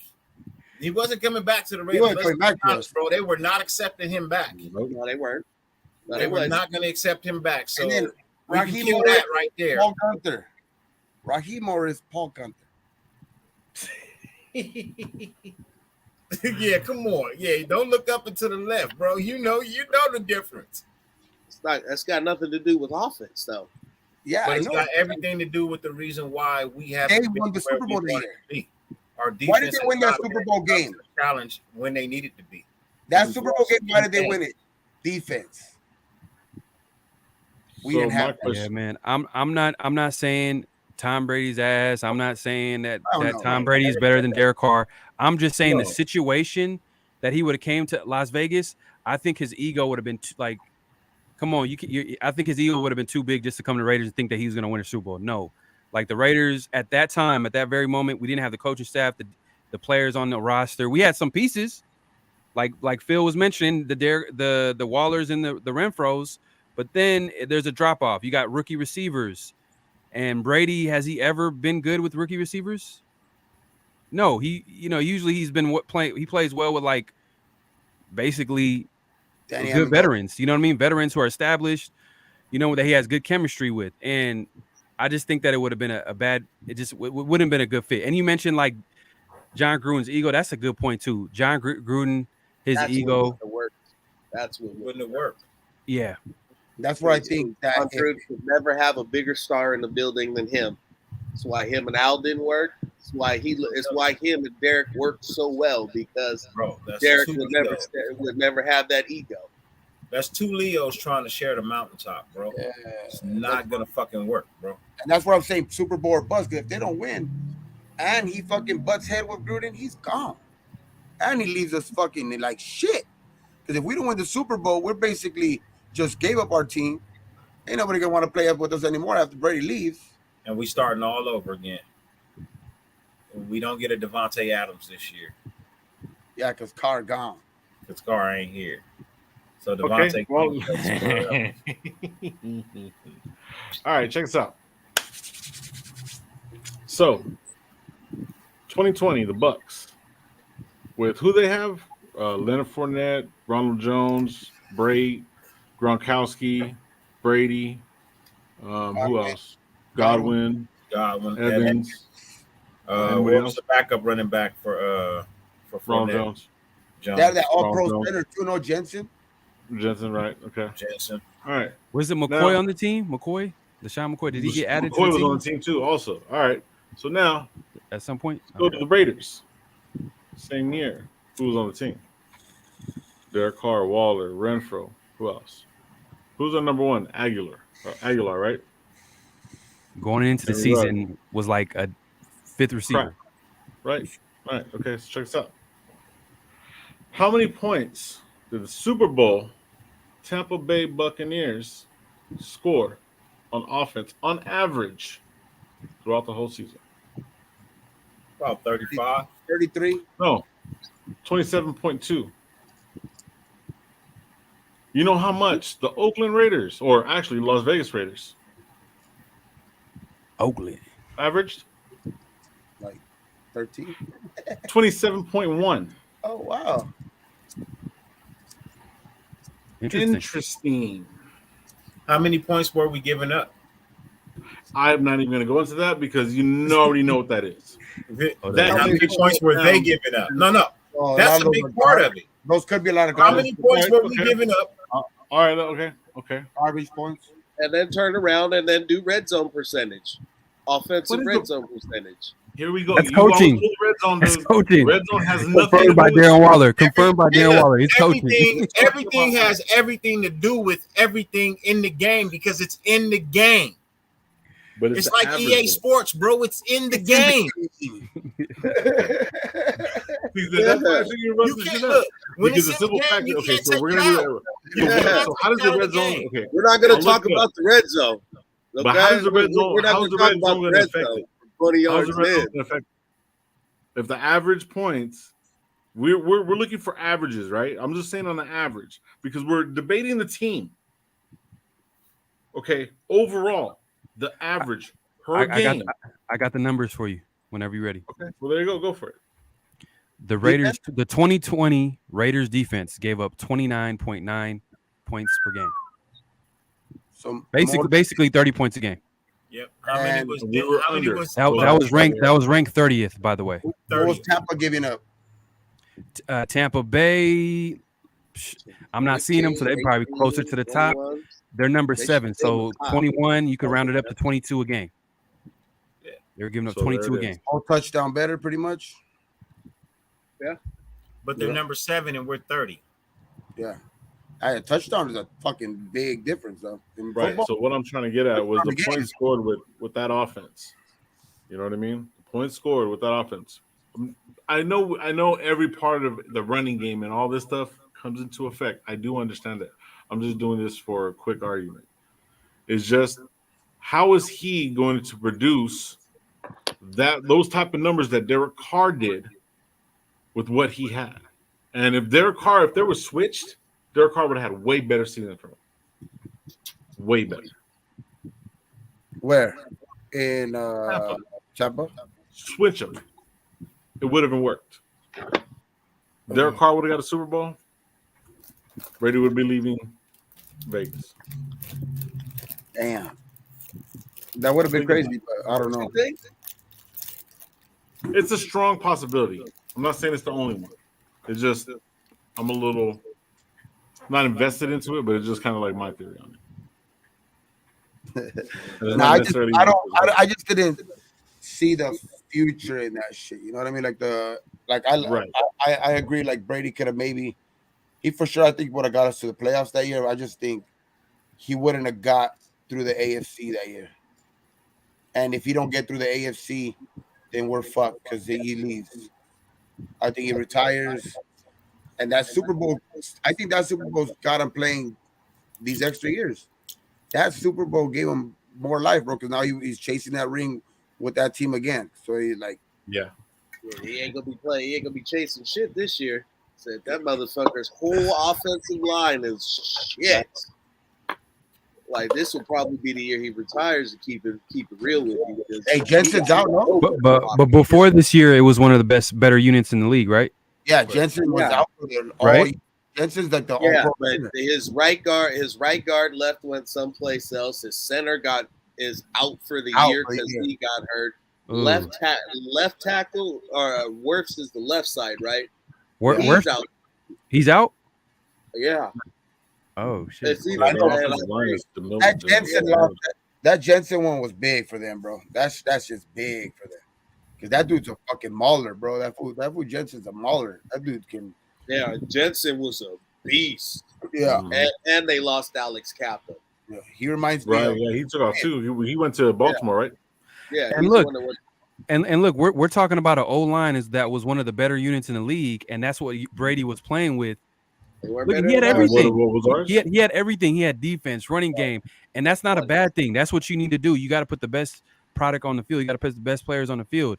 But I'm just saying that Brady, he made the wise choice by going to Tampa Bay. It was also a good move by him by going to Tampa Bay. Brady was coming to Vegas to sign the deal until John Gruden pulled it away from him. I know, and that's crazy. That's just crazy to even think about. But that's not a decision that he made. I mean, so when I sit here, it's not he didn't back out of the deal. yeah, The deal was pulled away from him. Gruden was like, nope, this is my team. Nope. So I get it. You know, we all got our guys. Said I'm married to winning. Yeah, I feel it, man. I want Hey, to see man. winning. And And lots of fucking winning. So okay, look. So, but like, I mean, Phil, bro, respect and everything, bro. But it's like, man, wouldn't it just feel uncomfortable watching him be in a? It doesn't like make you like. Yeah, fuck Like Tom Brady. skin crawl, bro. Like it doesn't. That's how it gets me, bro. Like I mean, I would have celebrated it. I just probably There, would have look right celebrated here in my eyes. Oh, right here. I am sick and tired of fucking losing.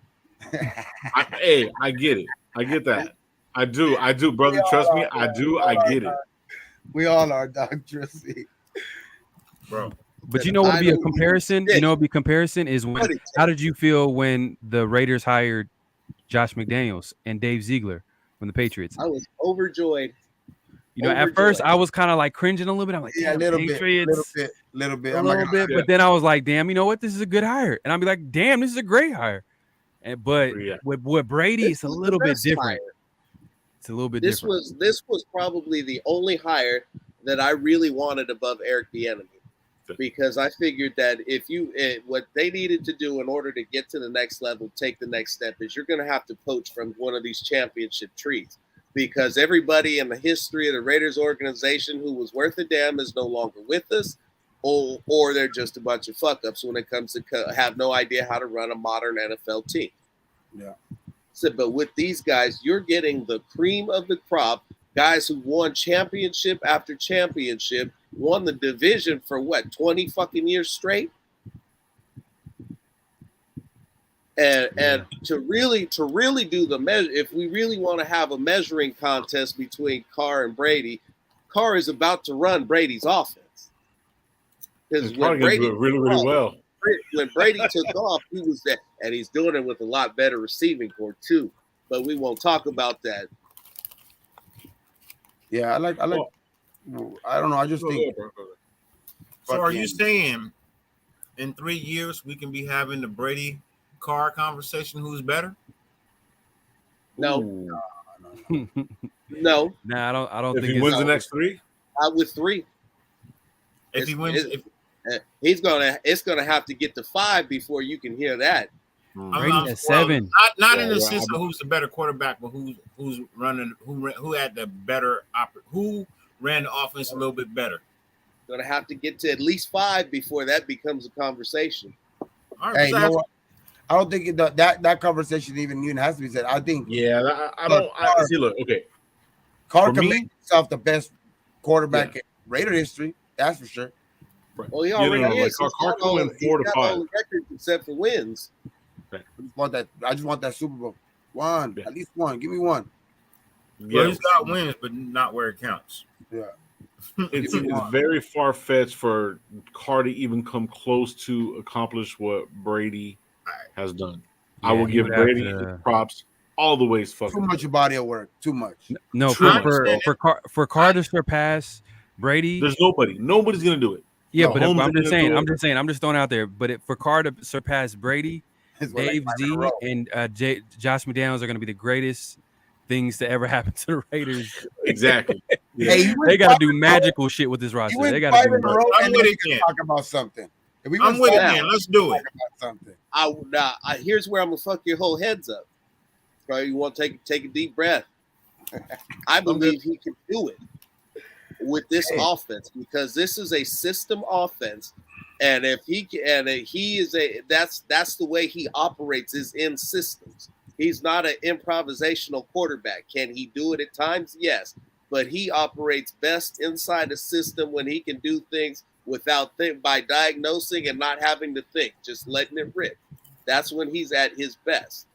And so because of that, with the talent that he has around him and the fact that they have a defense that I would believe that we all can say is going to be a lot better than what we've seen around here in a long fucking time. Yep. I fully expect that if he goes out and he plays the way that I know that he's capable of and stays playing that way consistently from week 12 all the way through the playoffs, I believe that he absolutely could. The question is, too, the city, man. The city also does it for him too because that's a destination now. Players want to go play there, so they're going to get the players now too, like to even build on that. If they're winning only brings winning culture, bro, and then winning players want to join that they want to jump on board too. So I think this is a perfect situation if you can just get that ball rolling. You want to create a culture. You want to create a culture where you can take a risky player. You know what I mean? Like for example, you notice like the great teams, the really great teams, they can take a player that's a miscast, that was a bust somewhere else, and then for some reason when they bring them in, they turn into a whole different player. And that's the type of organization the Raiders need to be, and that's where they're headed if they keep continuing making the right moves and obviously at the end of the day winning. That's all that matters. I want to see it this year right here. This is going to be our year, man. So Tom Brady has won 7 Super Bowls in 20 seasons. Yeah, bro. That's 13 of those seasons he did not win. Yeah. Derek Carr's going into season 9. Damn, you would have to win every year. Jesus. That is a far-fetched. No, I'm going off hey, Phil man. If Carr wins one, I'm good. If Carr wins one, I'm cool, man. I think maybe 2. Maybe 2. But Phil's saying Carr gets 8, nigga. I said it right here, right now. Carr gets 8. 35. He gets one better. He gets 8 and 9 years. Oh, you went 6. Yeah. Brady has 6 or 7? 6, right?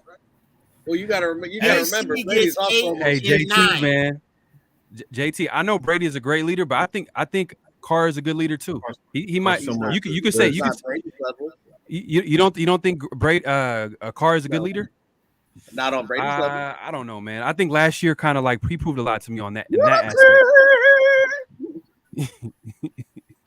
But see, the thing is though, Brady too, man. Everyone's like, oh man, he was just a killer when he came out. Nah, bro. It took him a couple years to get out of his shell to start. The defense carried him for what he had to learn. Yeah. He had to learn the system and learn what he was doing.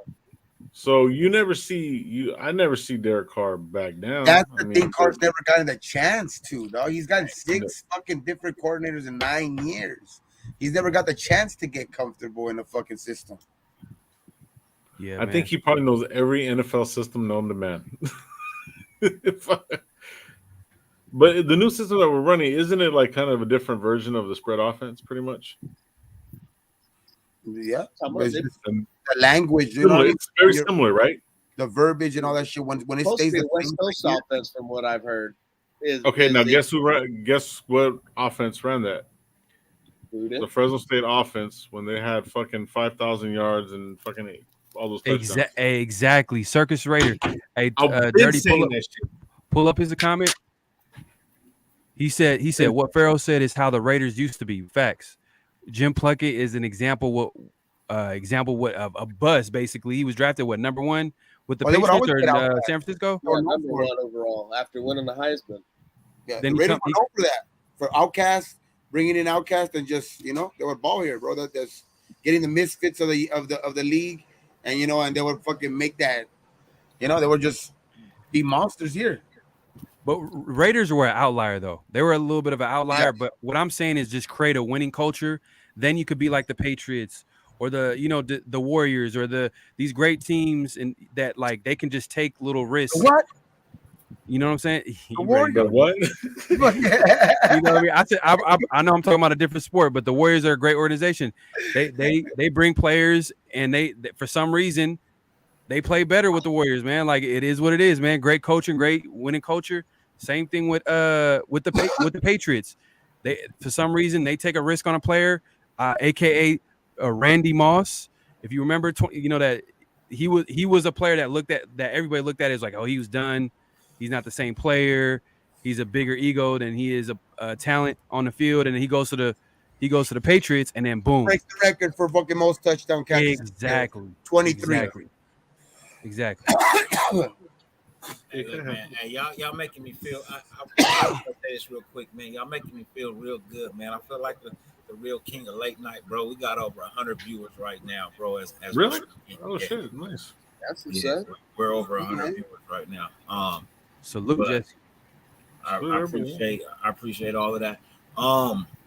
You make me feel good, man. Thank you, man. I appreciate all the love. As I always say, 50 billion things on YouTube. The fact that you allow us to grace your screen for any amount of time is greatly appreciated. It really is. I try, Hefe. I try. But looking just at what is taking place, I don't see why, DC can't at least get 4. You know what I mean? I'll take the 8. Don't get me wrong. I'll take the fucking 8. 8 and 9 years. I fucking love it, bro. I fucking love it to death, bro. Hey, look. He win 4, take a break, and then win 4 more in a row, bro. I'm good with that, bro. I'm good with that, bro. All right. Shoot a movie, come back. Trust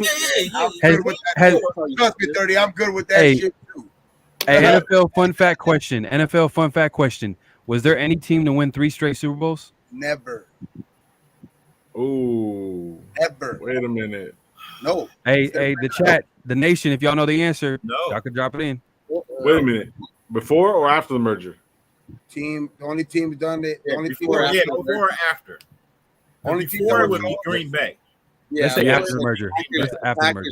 Okay, after the merger, no. After the merger, no. Right. Like back to back was like the most. Back to back was most. That's been done by a couple of teams. Yeah, you got the Broncos. Oh, I'm tripping. The Jags. The Jags did it. Oh no, they didn't. No. Jags ain't never won a Super Bowl. The Niners do it, bro. I'm talking shit. No, the Niners didn't do it either. No. Steelers, no. The fucking they did come close. Dallas did come close in the 90s, but Patriots won 2, right? Now I'll tell you, the only team that has ever been to 4 Super Bowls in a row and has never won is Buffalo. Buffalo. They're fucking. They're the only team I think go to 4 in a row. Period. I think they're the only team that goes 4 in a row. Period. Hey, white Buffalo. Hey, that's what happened when you had Buffalo up against Dion, bro. Bro, it wasn't just Dion. I know, but like he was the difference maker. You know what I mean? Because when he was with the Niners, they won. When he was with the Cowboys, they won. And when they went up against Lawrence Taylor, he won. Yep. Like, yeah, you know what I mean. But they're the only team to go to 4 straight, I believe. Period. Point blank. Win or lose, they're the only team to go to 4 straight. So you got to give them hats off to that. But man, you lost 4 straight. You didn't get 1. You needed your kicker cost you. You didn't give the next guy a chance at all, bro. He's like straight negative. Hey, and that was all Jim Kelly. Jim Kelly, bro. Yeah, Jim Kelly. Who Who's negative? there? I Andre ain't Rison? negative. No, not Rison. Yeah, Mike Reed? Bibby. No, Bibby. Not Talking Mike. about Sacramento Kings, Mike Bibby. Talking Come about on, King- man. No, but it was Bibby. He was the receiver. No, I'm just playing. They Nah, had man. Thurman Oh. Thomas. That Look Thurman what Thomas. San Cal South said. Raiders won to break Yeah, up the they- Steelers' repeat. Hey, okay. Who was the quarterback? For what Who was the team? quarterback? In 1990 All right, so I got to AFC get out of Championship here. game. All right, brother. All right. Appreciate you being here. You have a wonderful and blessed night. Was Peace. it Jeff Hosteller? No. I think it might have been Jeff too. Might have been Jeff. For What's us. the question? Who was the quarterback for that losing game right there? I think it was Jeff. I think it was Jeff Hostler. Yeah, that was Because Jeff. what's his name was the coach? Oh man. That was Jeff Hostetler. I remember that. No, game. but who was the coach? It was fuck. He was an old They lineman kicked for the our Raiders. ass. Marshall? Arshell. It was Arshell. I think Arshell took his. First tenure? They His kicked first our tenure? ass, bro, in the snow. I remember that. They kicked our ass in the snow, bro. It was bad. It was Yeah, no bad. team has ever won 3, dog. That's crazy in fucking in football. So hard, dog. It's fucking hard to do. It's hard to even do back to back. So it's like shit. Bro, we about to do 4, take a break, and then win 4 more. All right. Yeah. I'm telling you, I'm with you, dog. I'm in. Yeah, it was Don Bibby. Yeah, I know it was Bibby, but it was not Mike. So that's my honest take, Oh, it man. was straighter. Take a break, win 4 more, man. Fuck it. Starting this year, we set off. We're just take the whole season off. We're just 1 through 4 in a row. We're gonna take the whole season off. Y'all, Hey, guys, yeah. go ahead. We'll come back. And Hey man, you guys talking about if we can just get one Super Bowl, man, I've seen Give everything. me one. I've seen everything. That's all I want to see. I want to see Give one me one. before I die, and that's it. That shit, I'll be happy. Give me But one. if we get 8, If we get 8, woo, yo, you ain't I gonna be gotta able say to stop me from talking shit. But damn. I gotta say something, bro. Like, we're looking at I watch everybody, you know what I mean, and love all you guys and shit, whatever level, we're seeing, we all look at the Raiders and stuff like that. Anyways, I don't think everybody's really, really prepared for this season. Because if you really look at the Broncos, bro, their defense is fucking crazy. Russell Wilson, I'm not saying he's not any good. You know what I mean? But then I was watching Derwin James' fucking interview, right? On the pivot. Then I was like, man, how he was talking, I was like, nah, let me look. I really started just looking at all these fucking teams, man. This is going to be a long fucking season. Winning season, we're asking for this winning season, bro. You guys better hold on. You think losing season is going to be bad? We have such a fucking plateau to be at now. Bro, in a sense, we're kind of at the last dog at the bowl right now, bro. I mean, and it sucks to say that, and I'd rather have that mentality going in because it's going to be a lot harder than what people think. It's going to be up and down, win one, lose one. I really think it's going to be like that. I'm not saying that we're not going to be good. You know where I see the difference, though, Dirty Low? Coach. Nathaniel Hackett is not proven in this league. Staley still needs to grow up in his play calling. But it doesn't necessarily mean that the defense. See, Russell Wilson can create plays. So the offense is just going to, all they need is just the bones of it. Russell's going to do him. Russell's going to cook. So that's the way, what's the name wasn't letting him do that. And he has good receivers and a good tight end. Well, they just got one guy gone, right? Patrick's out for the year. Right, yeah. So I'm not worried about him, but yeah, they did draft well too. But offensively, I think we're not going to have a problem. We're not going to have a fucking problem on offense. I think we're just going to fucking cook. I'm thinking more along the lines of our conference, just us, what makes the AFC West like crazy is that every team has potential to win division. No, I mean every team. If you think about it, every team has potential. Because if you think about Russell Wilson, everybody's kind of preying on his downfall. People saying, "Oh, he hasn't been the same guy," but hey, man, it's a possibility he could have a bounce back year. He's playing in the AFC West. He's playing with a little bit more. I don't want to say talented receivers. He had talented receivers with Seattle. Maybe a more talented team, better defense, and then you got the monster in the LA Chargers. Let's not forget they are a talented team that just added Khalil Mack, J.C. Jackson, all these guys over the offseason. They improved on positions that they needed to improve on in the offseason. Yep. Hey, let me ask you one question though. I know Russell Wilson has a Super Bowl and everything, but his better years are when he hasn't won shit. So the years that he actually was good, the Legion of Boom carried him. Yeah. So that's why I'm saying, like, I So get it's a he's perfect good fit. quarterback. I get he's a good quarterback and everything, but I don't see him as that. Like, I can't see him coming into a new team, new coach, and everything like that. And just, I think this is gonna be I think they have the potential to be good. I just don't think this year. I think they're gonna be like a 500 team. And didn't they just suffer some injuries? Yeah. Just because it's this learning curve. I think they have to learn the offense. Maybe I think a receiver got hurt. Yeah, Did Patrick. Tim Patrick. Yeah. And then Yeah, then Kansas City, they suffered some injuries, some key injuries as well. yeah, Cole Hardman.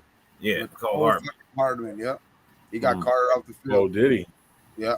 Oh, wow. But even so, my point is that all these teams literally have legit cases where you can make for them to win the division. You get what I'm trying to say? Even though we all have our opinions on who's going to win a division, aka the Raiders, but I'm just saying. Now we're gonna win. We're gonna hit the playoffs no matter what. But it can go a lot of different ways, man. I can see how Denver can win it, but I can see how they can lose it. I can see how Chargers can win it, and I can see how they lose it. You know, obviously, all respect to the Chiefs, man, because they've been holding it down for a minute. Let me address this real quick. Sorry about that, Jesus. I apologize. Yo, what's up to you, man? Salute to you. Appreciate the $4.99 super chat, man. Believe that everything that comes in, man. If it's $1, $2, it's all appreciated around here. Do you see Raiders making any moves before the season starts, and who? So I see that. I could see them possibly making 2 moves. You know what I mean? I could see them making 2 moves. I could see one on the O-line, and I could see one on the D-line. If they make any moves, those would be the 2 moves that I see them making. Other than that, I don't. For the most part, I think everybody who's here is here. You know what I mean? And we just got to weed out those who are not gonna be here. But if they actually go after anything, like actually put their foot out there and actually chase something down, it would probably be an O lineman or a D lineman. But that's just me. Anybody else wanna chime in on that? What do you think about Sue? It could be Sue. I heard that they're still interested. I know that the interest is still there because that was like a report that came out yesterday. Is just that they're trying to get him to come off that 9 million mark. Yeah, he still want to get paid, but see, he's not going to come off that 9 million mark when Cleveland Farrell's getting 10. He ain't doing that shit. That's true. This is fucking true. I wouldn't. You know what I mean? I would be like, hey, bro, you pay somebody on your team right now 10 million. You can't pay me 9. Yep.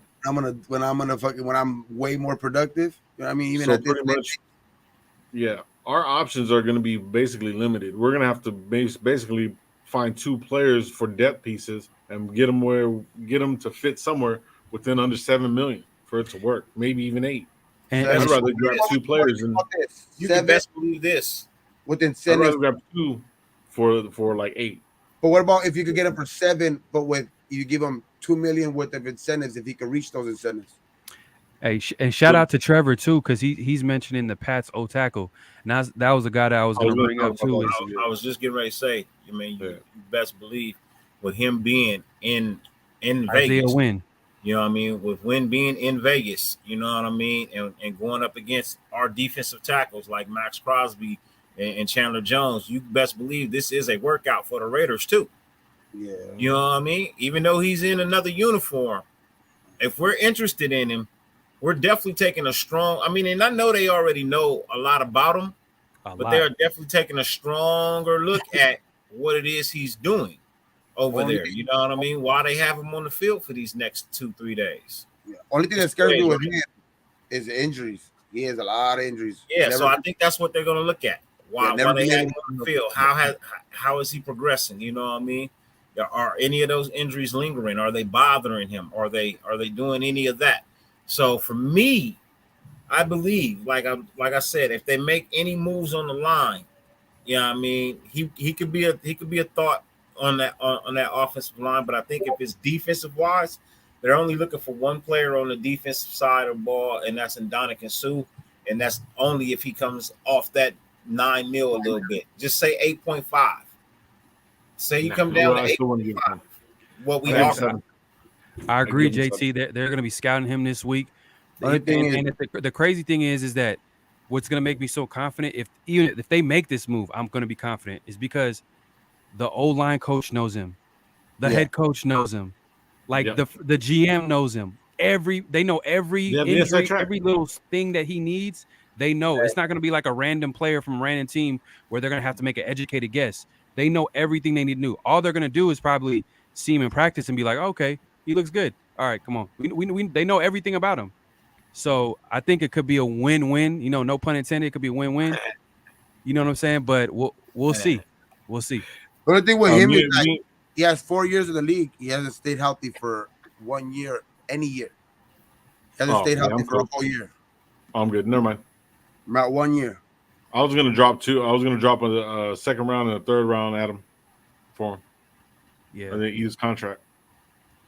The only thing that's going to make his compensation a little bit higher is because it's hard to find tackles that are good. Or, you know what I mean? It's not hard. It's hard to find tackles.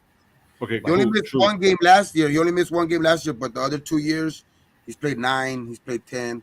Yeah. So he's missed like a good 6-7 games a year. Fifth round pick. So okay, so like let's say average if he misses about 7 years. Let's say 4 games next year. If we pick him up and he misses 4 games, you think we'll be able to pull a little something off, like a 3-1 type of scenario with like Illuminor and he wants 10 million over there? Huh? But the other thing with him too is he's on his 5th year, so he's gonna want a contract next year. If he balls out anything, he's getting paid 10 million this year. He's gonna be asking anywhere from 15 to 20 million next year.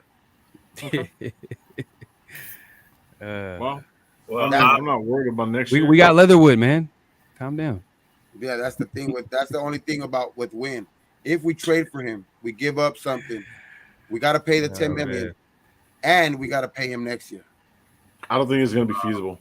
So I think they're going to hold the fort. I believe it's a difference of $500,000 to $1 million than where they're at. I think we're at like 8.5, and he's stuck on the 9.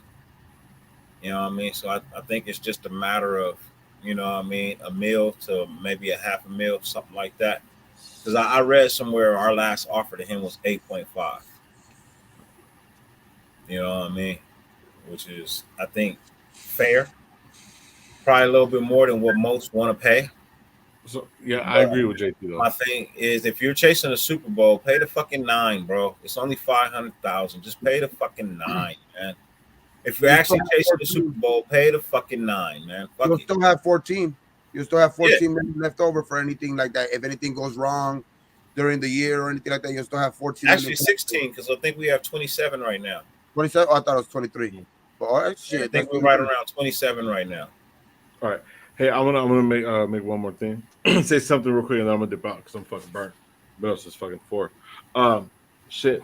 So, as of right now, you say if we don't get sued, say we just run who we have. Pretty much that's what it's gonna look like. Maybe we might pick up maybe somebody else.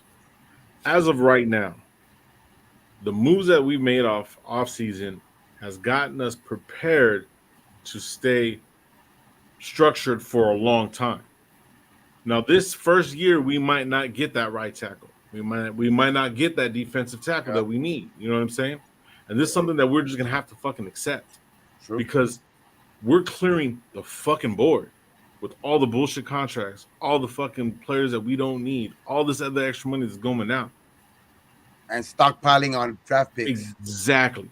And look, man, like I think Sean sent me something like we have like what 12 to 14 picks next season, like crazy amount. I'm crazy like, amount of picks, bro. More picks than we can actually use. Yeah, so we can use those to get rid of them, maybe pick up another player. That's what I'm saying. Trade Let's up. use a second and a third and whatever, whatnot, right? You feel me? So it's like that's what we got to really, really look at. That's what I'm saying. We got to hold on because we might not have that strong right tackle because we don't have the bread for it. It's not that we don't want this player. It's not we don't like. I would love to have Sue. We can't pay the 9 right now because we got everybody else. Now, for some reason, somehow it all works out. This will have to go down in NFL history as the best turnaround in a season ever, bro, because this is crazy. Just what he's done already.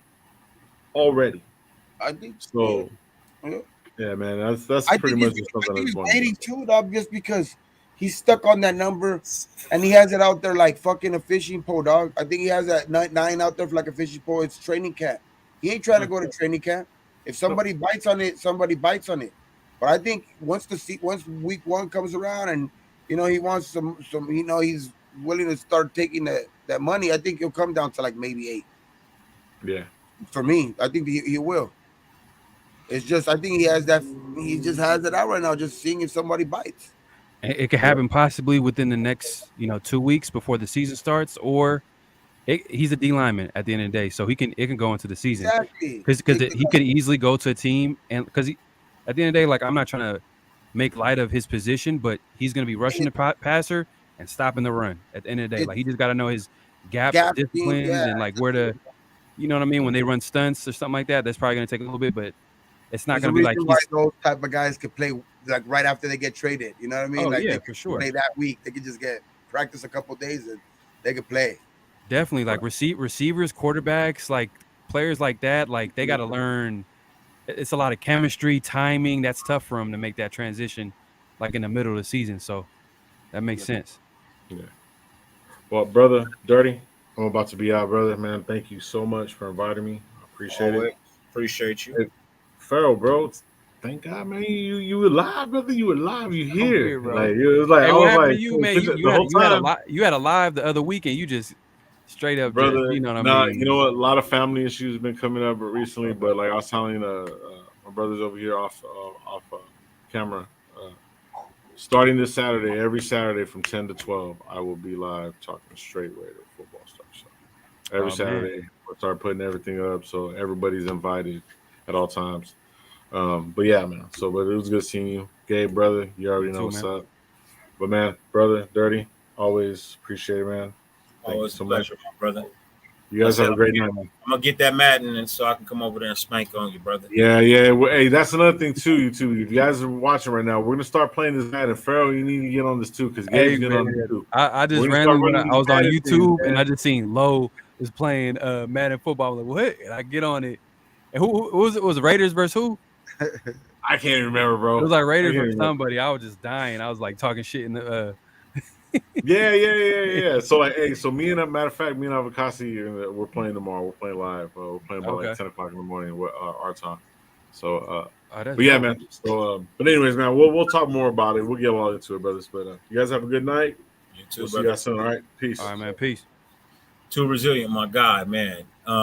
Appreciate the $4.99 donation once again, man. Always greatly appreciated whenever you guys send anything in at all, man. His question is, does Carr make it to 500 at the end of the season? He's 57 and 70, I believe. What's your take on that? Yeah, he does. If we're counting playoff wins, because I believe he gets above 500 this year. I said 15-2 is what I thought our ceiling was. So if he hits the ceiling at 15-2. Right, you know what I mean? Then he's above 500. Well, he's just at 5. Yeah, he'd be just at 500. You know what I mean? So, if he goes undefeated, he goes above 500. But yeah, if you count the playoff wins after he ends the season at 500, and then you count the playoff wins, then yeah, he goes above 500 because that's 3 wins. You know what I mean? That's 3 wins in the playoffs, including the Super Bowl. Keep it going, man. Keep winning. Keep winning. Man. That record's gonna look better and better. And he's gonna have 60 touchdowns. Like, 60 touchdowns. in a season. That's what that's Dirty put that out there. Hey, fuck, 60 He touchdowns. said 60. He did 50 I said in college. 56. 56. The Oh record yeah, is 50. 55. Yeah, because the record is 55. The record is 55. He Hey, breaks the record 56. So my thing is, the Raiders have to go undefeated. They got to go undefeated from preseason all the way to the Super Bowl. They got to go undefeated. DC has to go for 6,000 yards plus. He has to throw for 56 touchdowns. He needs to have at least 3 wide receivers with 1,000 yards. And I'll get whoever's on the stage when they hand them the Lombardi Trophy. I'm gonna take a picture of whoever's on stage, and I'm gonna get that tattooed on my side. Hey, that's the 3,000 for sure. I think that's just way doable, dog. That's not even out of any round. Like I think Renfro, Waller, and Adams are going over 1,000. Hey, we have a pair. I take Derek Carr in the octagon. I'm taking Derek Carr in the octagon. He's younger. Brady? Yeah, Brady don't seem to be seen anywhere without that knee brace. Brady ain't doing shit. I think Carl fucked that fool up. Man, Carl from Fresno, dog. Carl Yeah, from Fresno. He from Palo Alto. What do you think more? I think I take DC in the octagon, bro. I think I take DC in the octagon, bro.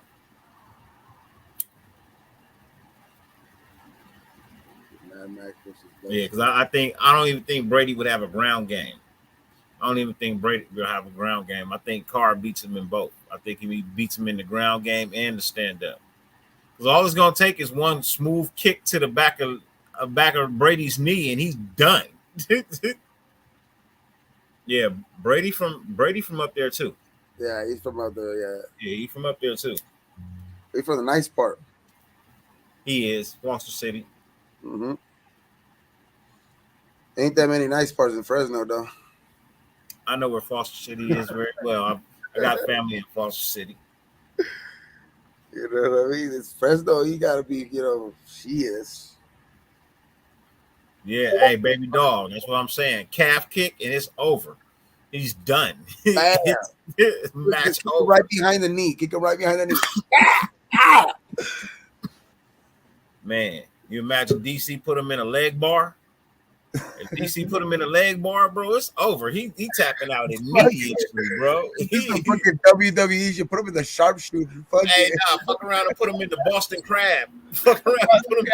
Hey, how long did it take for y'all not to notice that I wasn't here? I fucking seconds. I was just stuck like this. Yeah. Man. Yeah. JT is never nowhere, man.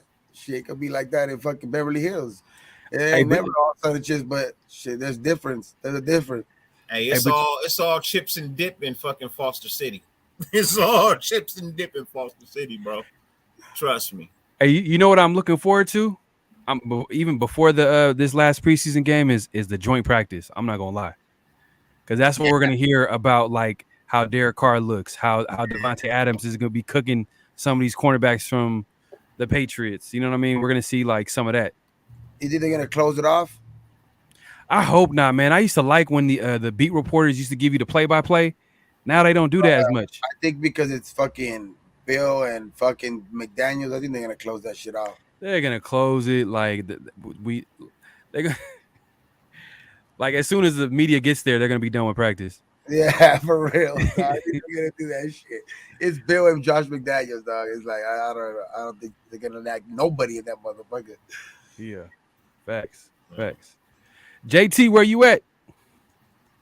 I sent him the link. Pull up, JT. He ain't check his IG. They, but no, I'm hey man, I really like that Belichick loves our facility. Thank you, man. We appreciate you. We appreciate your kind words when you say you've been to a whole lot of facilities in a whole lot of years, but nothing as grand as ours. I appreciate that, man. We take a whole lot, you know what I mean? We take a whole lot of pride in the facility that we have. I greatly appreciate it. So, Yeah, that was crazy from coming from him too, to say that like this is the best facility he's ever seen, and it kind of told you like what one of the reasons. That's probably one of the reasons why Josh McDaniels and Dave Z came here and was like, God damn, we're gonna Perfect win here. situation. Perfect situation, man. Like it's like a perfect storm. Everything came together for him, dog. He had the team coming off the playoffs. He had a team that, like had potential to bring fucking stars here, which they did. A city that's gonna back the team up now from now on, because it's like they got a new stadium, so they have the facilities. It's just like it was perfect. It was just perfect for him. facts. That's why Yeah, the man. A's, if the A's want to win, they gotta go to Vegas too, man. I agree, and I pointed out earlier, Trevor, and I remember we was talking about like how I was excited about how the defense was looking, how well coached they look, even though they haven't really established their scheme because it's preseason, they're not gonna show nothing. But the fact that they're blitzing like players like Abram, and Abram's closer to the box, so they're gonna play a lot of nickel, and Abram's gonna be in the box a lot. I like that. At first, I was kind of like, damn, they're gonna have Abram back there by himself. You know what I mean? Like, come on, man. Like, we all know that doesn't work with him. We know he's a box type player, and I'm sure they kind of figured that out. ladies and gentlemen, real quick, hold on. Ladies and gentlemen, you asked for him, and he shall appear. You know what I mean? I tell you, say Candyman, Candyman, Candyman, Candyman, Candyman in the mirror. And our brother will appear from the AZ place. Ladies and gentlemen, Mr. J Tizzle. What's up, JT? What's up, fellas? The Candy Man is here. What Candy himself. He was gonna say JT the Brick. Nah. Nah, I'll fuck with you. What's good with you, bro? How you doing? Oh man, I'm doing a lot better. I was talking with Phil about the whole UFC situation, but the more I thought about it, I'm not gonna lie. At first, I was going through the emotions. I was upset about it. Then the emotions, that instant emotion, I let it go and I started thinking about it. Then I started doing research. I'm happy Gruen didn't do it. Yep. Long term. Short term, I'm still pissed off because we would have won the Super Bowl. Because what I know, if we brought Brady and Gronk, we were fully committed and we were going to bring in the players that we needed. The team we had was not going to be the team on that field. Now that's the strongest point made. No one ever brought up that point, and I was thinking about that, but you're the first to bring that up. And I was thinking about that too. The only thing is that they had more pieces already in place. I just know that there was a shitload of collusion going on. Yeah. I mean, for that to go, because Brady wasn't the collusion, it was the Gronk that was going to be the issue. And we already know Belichick was going to let our ass have it, and the NFL was going to come after our ass after we won. Fuck yeah. No, they were going to get Derek Carr. Nah. Derek Carr was going to get traded, and guess who was a fan of Derek Carr? We didn't have to trade Carr. Brady was a free agent. I understand that, but like that's just a situation where you just trade a quarterback that's a starting quarterback. Yeah, it's just not a good. It's not like some young dude. Derek Carr is not like some young dude just drafted. Like he's an established veteran. It just $20 million. Let's be real. Let's be real. Y'all want to know something funny? That wasn't even going to have to happen. Once Brady was gone, Gronk was going to have free reign to do what Gronk does. And Belichick would have said, fuck it, get your ass out of here. And they would have just let him walk. That's what was going to happen. The same shit that, remember, I never killed AB for his actions because I knew that shit, it just didn't sit with me, and it made sense why he did what he did. Gronk would have did the same shit in the Patriots to get his way out of it. Same way that AB got his way out to make his way because he was tied with Brady. Same shit he did. He should have waited. He should have waited one more day so he can get that $30 million. But he was chasing that Super Bowl, man. He's gonna get 30 mil from Kanye and all that other stuff outside of it. Probably, but another part that you're forgetting, JT, is that he probably could have brought some players with him, but who was the head coach? Who was the offensive coordinator? Who was the defensive coordinator? Who was that coaching staff that we all kind of like got on and been like they were lacking? And why we're so excited about this coaching staff is because it's an upgrade. That coaching staff was still going to be there with Tom Brady and Paul Gunther. I'm gonna be honest. I wasn't worried on the offense. Only thing I would have been worried was the defense. Yeah. Gruden's won the Super Bowl. His offense is proven. But that's been our worry with Derek Carr at quarterback. Was the offense was cool, it's the defense. So then we just add a better offensive player? Nah, man. Like it just.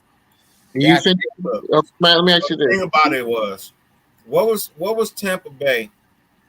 What was Tampa Bay's biggest worry? What was their biggest worry? Quarterback leadership. Quarterback play, period. The quarterback position was their biggest worry, their biggest concern, their biggest need. You just came off of a quarterback throwing fucking 33 interceptions in one season. He threw 33 in one season. That's why they were built to win that Super Bowl, man. Hey, but according to the New Orleans Saints fan, he did throw 35 that same year. Yeah. 35 touchdowns. He fumbled the ball 5 more times for a total of 38 fucking turnovers. Oh, I'm just saying what he threw because he's a better quarterback than DC. I just wanted to bring that up. Facts, Matt. He knew what he was doing. He made the right choice. Well, number one. Oh, wait. I'm gonna say this: Brady picked Miami over Tampa Bay. Y'all know that, right? But Miami wasn't giving up to it. Wait. He was after the Raiders. He was gonna go to Miami. Wait, no, but JT, and he landed in Tampa. We're gonna sit here and act like you didn't just say that fucking Jameis Winston is better than Derek Carr. No. You forget.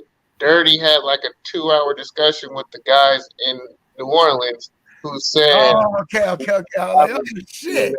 I thought that's what you were saying. I was like, all right. Cool. What's up, Critique? But, man. We're not going down that road again, man.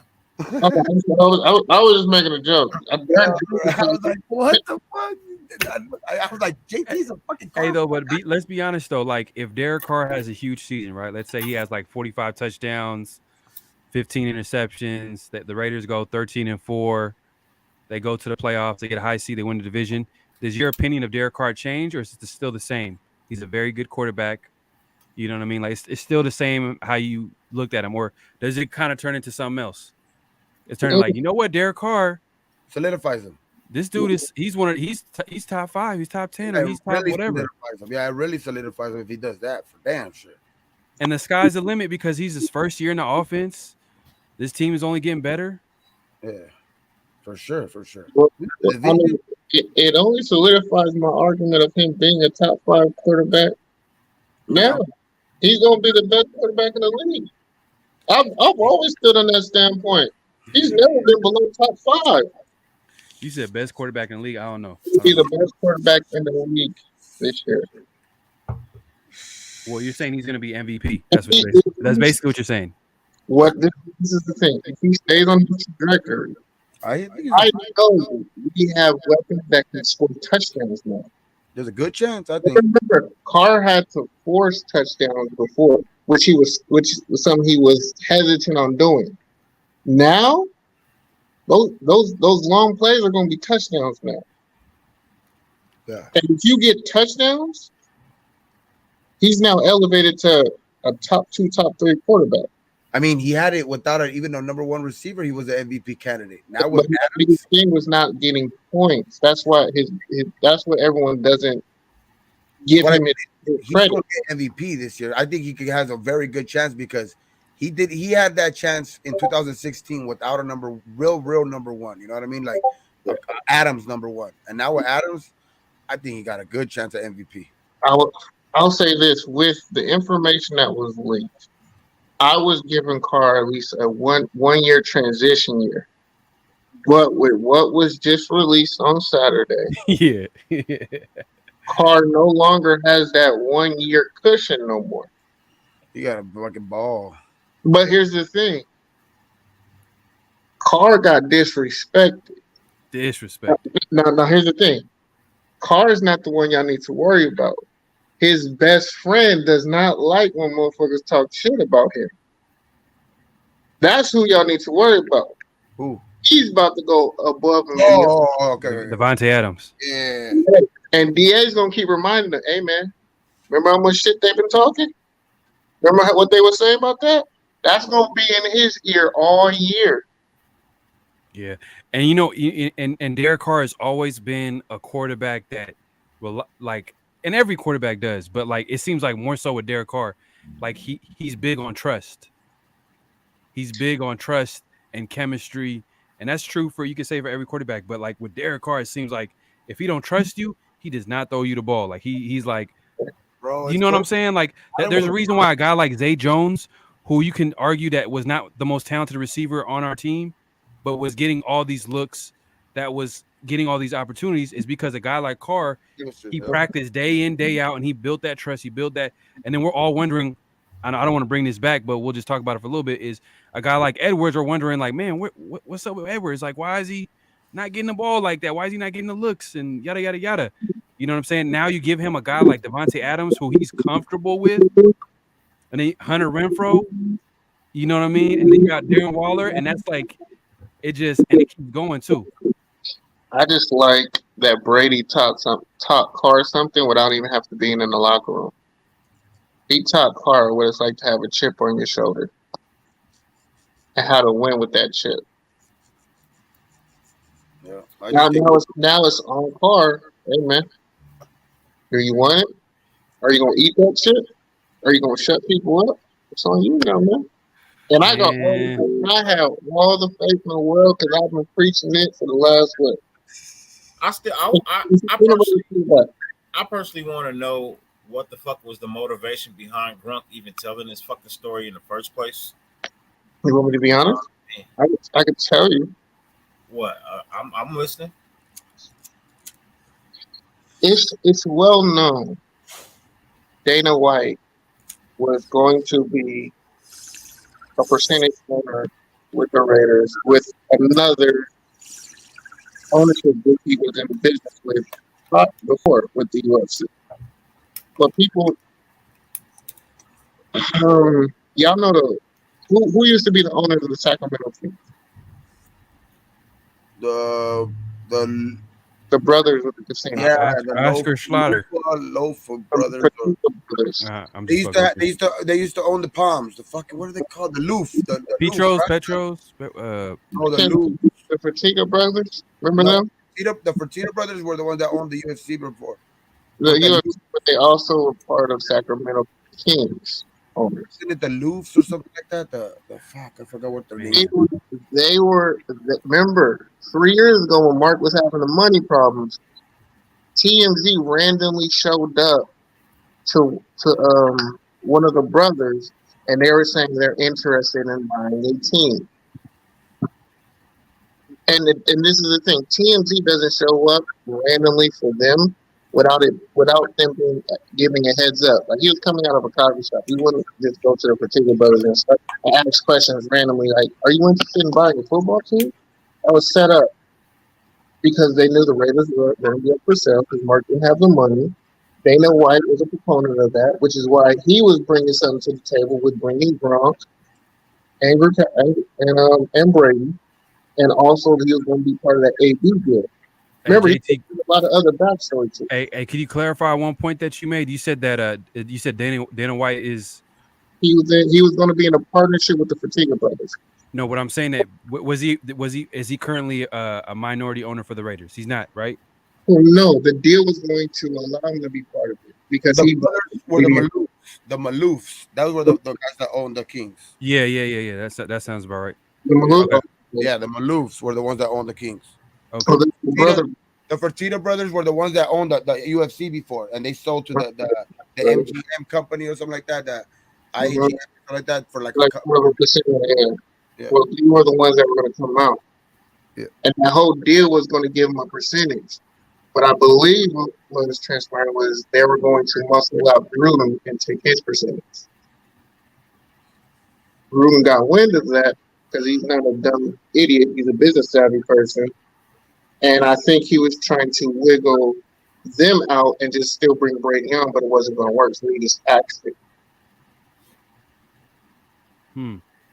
So overall, I love that John Gruden still kept it within the family because I'll be damned if I would have had them as my ownership group. Fuck all that. Fuck Dana White, man. They would have did some random shit. They would have brought like Tom Brady and every. I think you want to try to. First off, Dana White is a fucking Patriots fan. Yeah, I think you want to try to like a fucking Patriots fan.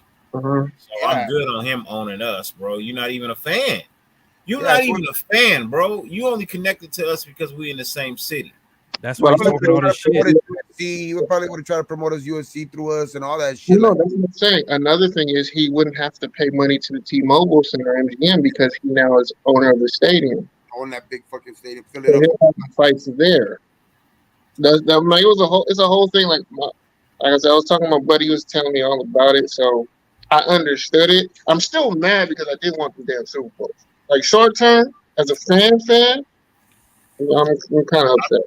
Hey, look, for every door that closes, another one opens, and they have a bigger treasure behind it, bro. And I think we got the bigger treasure with the new regime that we got, with the pieces that they added. You know what I mean? Giving DC an actual solid team to play with. You know what I mean? Building the defense up. You know what I mean? Could be a much better defense. I believe if we could just crack the top 20, we'll be okay. You know what I mean? But I believe this could be a top 15 defense. I'm just being honest. It could be a top 15 defense. It really could. There's some additional pieces. There's some players out there that we got that we didn't have last year that are flashing actually pretty well in these preseason games. You know what I mean? Consistently. I won't even say flashing, bro. They're playing well consistently. You know what I mean? Now there's some key hiccups, you know what I mean, that they may have along the line, but what player in the NFL doesn't? Even superstars have a hiccup. So if these are limited hiccups and not as big as the ones that we had before, bro, I'm all good. Yeah, I like it. Plus, I think we're being impatient too as a fan base. I understand we want to win, and we want to win immediately, but we got something to build on and build going forward. Like with what we have and the youth that we have. Like, who's our oldest player that's key and essential? Who's our oldest player on the team? Yeah. Chandler Jones.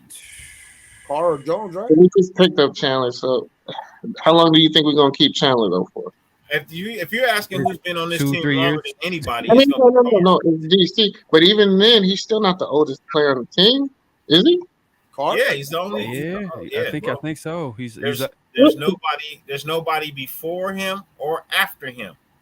So they might have made some pickups. Let me look at the roster. He's the last player from his draft era. We're DC DC is the very last player from his draft era. Last year it was just two. It was him and it was motherfucking Jalen Rashad. And Jalen Rashad is gone. It is with the Raiders. Yeah. That is the last two that were linked to Al Davis. So now it's just DC. Yeah, DC wasn't linked to Al Davis. No. Or was it Jalen Rashad was the last one? Jalen Rashad wasn't linked to Al Davis either. They were linked to got a young team. Reggie McKenzie. They were linked to Reggie McKenzie. It's Chandler Jones and Brandon Bolden tied at 32. Oldest players on the roster. Al was still around when they were on the team. Huh? Al was still around when they were added to the team. No, they weren't. No, he wasn't. Sure. Al died in 2011. Yeah. DC was Carr drafted in 2014. 2014 was his rookie year. Yeah. He's the last guy from the McKenzie era. Yeah, so who was the last guy that Al had? Because I saw something there saying that McKenzie was the last guy from Al's era. Reggie McKenzie was the last functioning piece. Yeah. Quarterback was Carson, right? Was Carson? No, Palmer? the last draft pick by Al was Terrell Pryor. Remember? Terrell Yeah, Pryor. but who was his last quarterback under him? Like what we I gotta read that. Or was that group?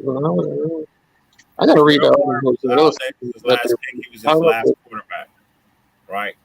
I'm telling you, Reggie McKenzie was the last official acting piece from the era of Al Davis. Yeah. But Derek Carr is the very last piece from the McKenzie era after Al Davis. So that's where they're to tied still at. be on this team. Yeah, that's where they have that little tie, I guess. Wait. But hold on. I'm lost. Like, or is it? It was Reggie McKenzie came after Al Davis. No, he came with Al Davis. No.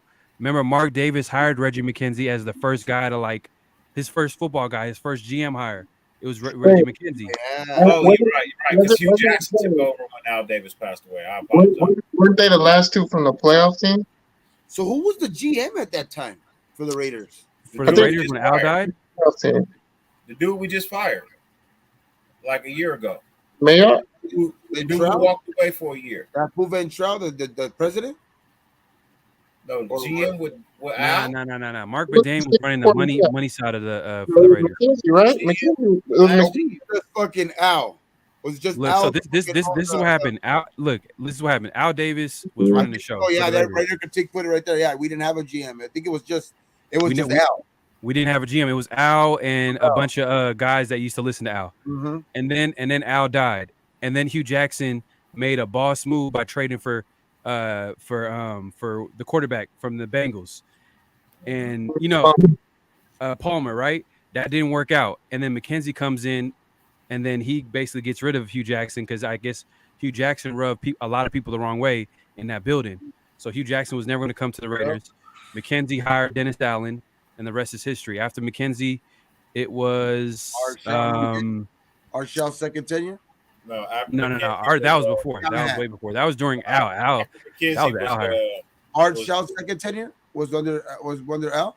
Yeah, Al brought him back because he felt bad how he let him go. Hey man, Gabe, you taking it way back. That's when the Raiders were ass. The dude we just let go was after McKenzie. Brooks. Bro, do you remember the offensive coordinator he hired, Arshell? Oh my God, the dude. They were saying that this dude was running like a bed and breakfast. Yeah.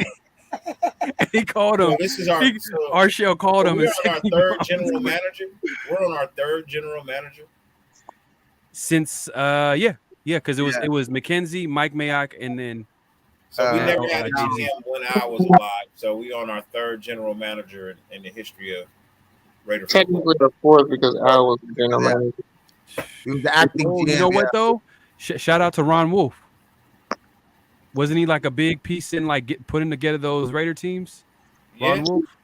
He was like you know what I mean? Then he moved on to the Green Bay Packers, but he was I think he kind of started his career with the Raiders, and I think he was like part of helping find Al. I think he was with the Packers and came back. I couldn't tell you.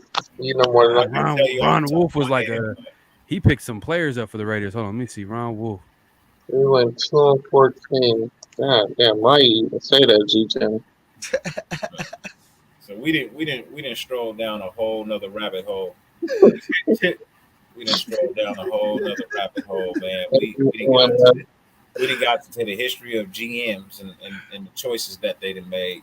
Bro, we didn't skip the whole fact of what it is we was talking about. You know what I mean? We didn't talk about a GM. You know what I mean? He was a scout. Yeah. Who do we consider more of a GM, Gruden or Mayock? Gruden. Mike Mayock was like the I'm gonna bring you the film and the list of players, and then Gruden was like, I don't know, man. We all can guesstimate, but we all know that Gruden was probably whenever it came down when it was a big decision, Gruden made it. I think Gruden was the decision maker, but the scout I think was Mayock. Mayock and his team. Yeah, because Mayock was what he was good at, you know. Would you consider Gruden a GM and Mayock not the GM? Talent scout. I think fucking GM was like a talent scout kind of. You know what I mean?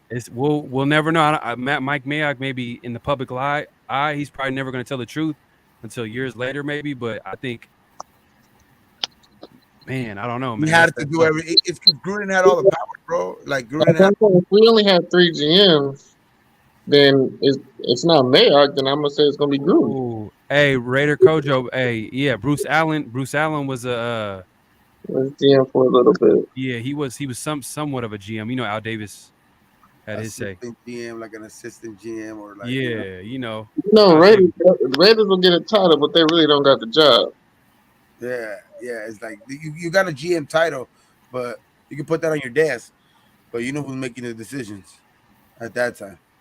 Hey, look, it's a dead subject, man. It's dead now, right? We've moved on. Yes, we're We've good. gotten something hands better. We're going for something good, man.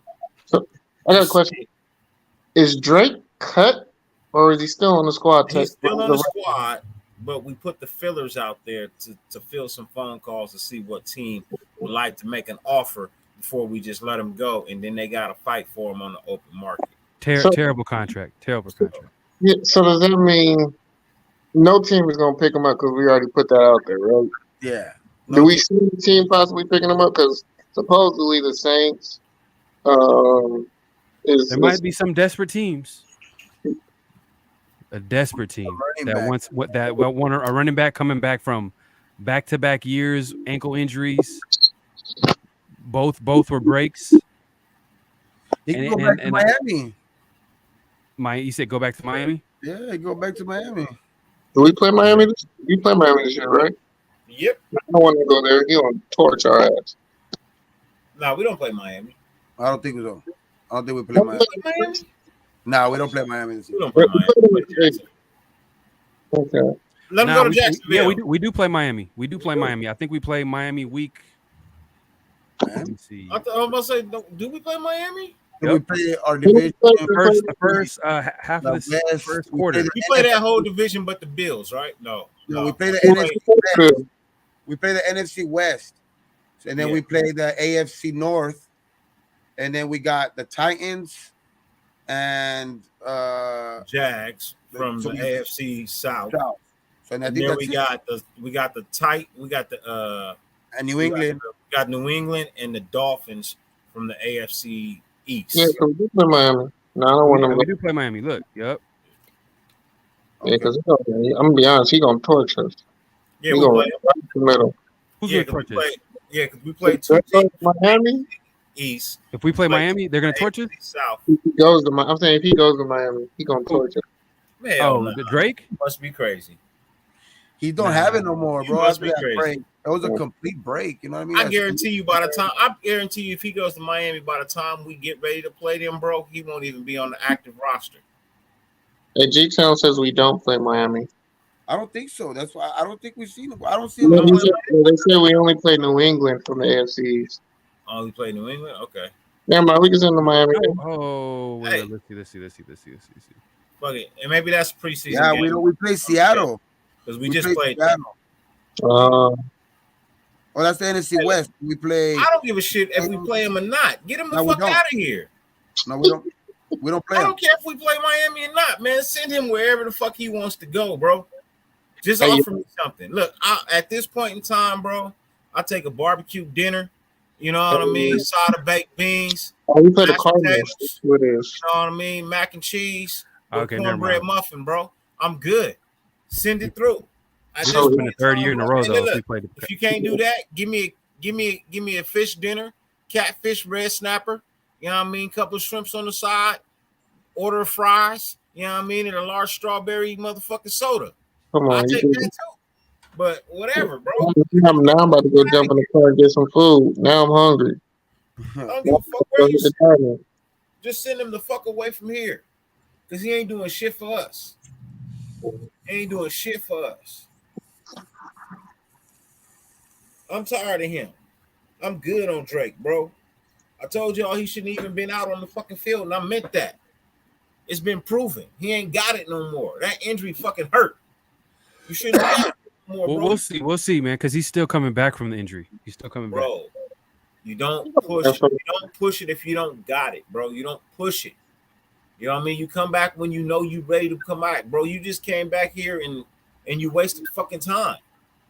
You literally he's trying to make the team because they got his replacements already. He got one more They contract. were planning for his downfall. Yeah. There was a reason why they got all these running backs because they were like, we had to pay you regardless, bro. You didn't have to be here wasting our fucking time. We had to pay you regardless. Yeah, we were prepared for him not to be ready though. That's why when we got Brent Brown, I was like, oh, that's our third. Because I knew what Brent Brown was gonna bring. I was like, yo, he's making the team.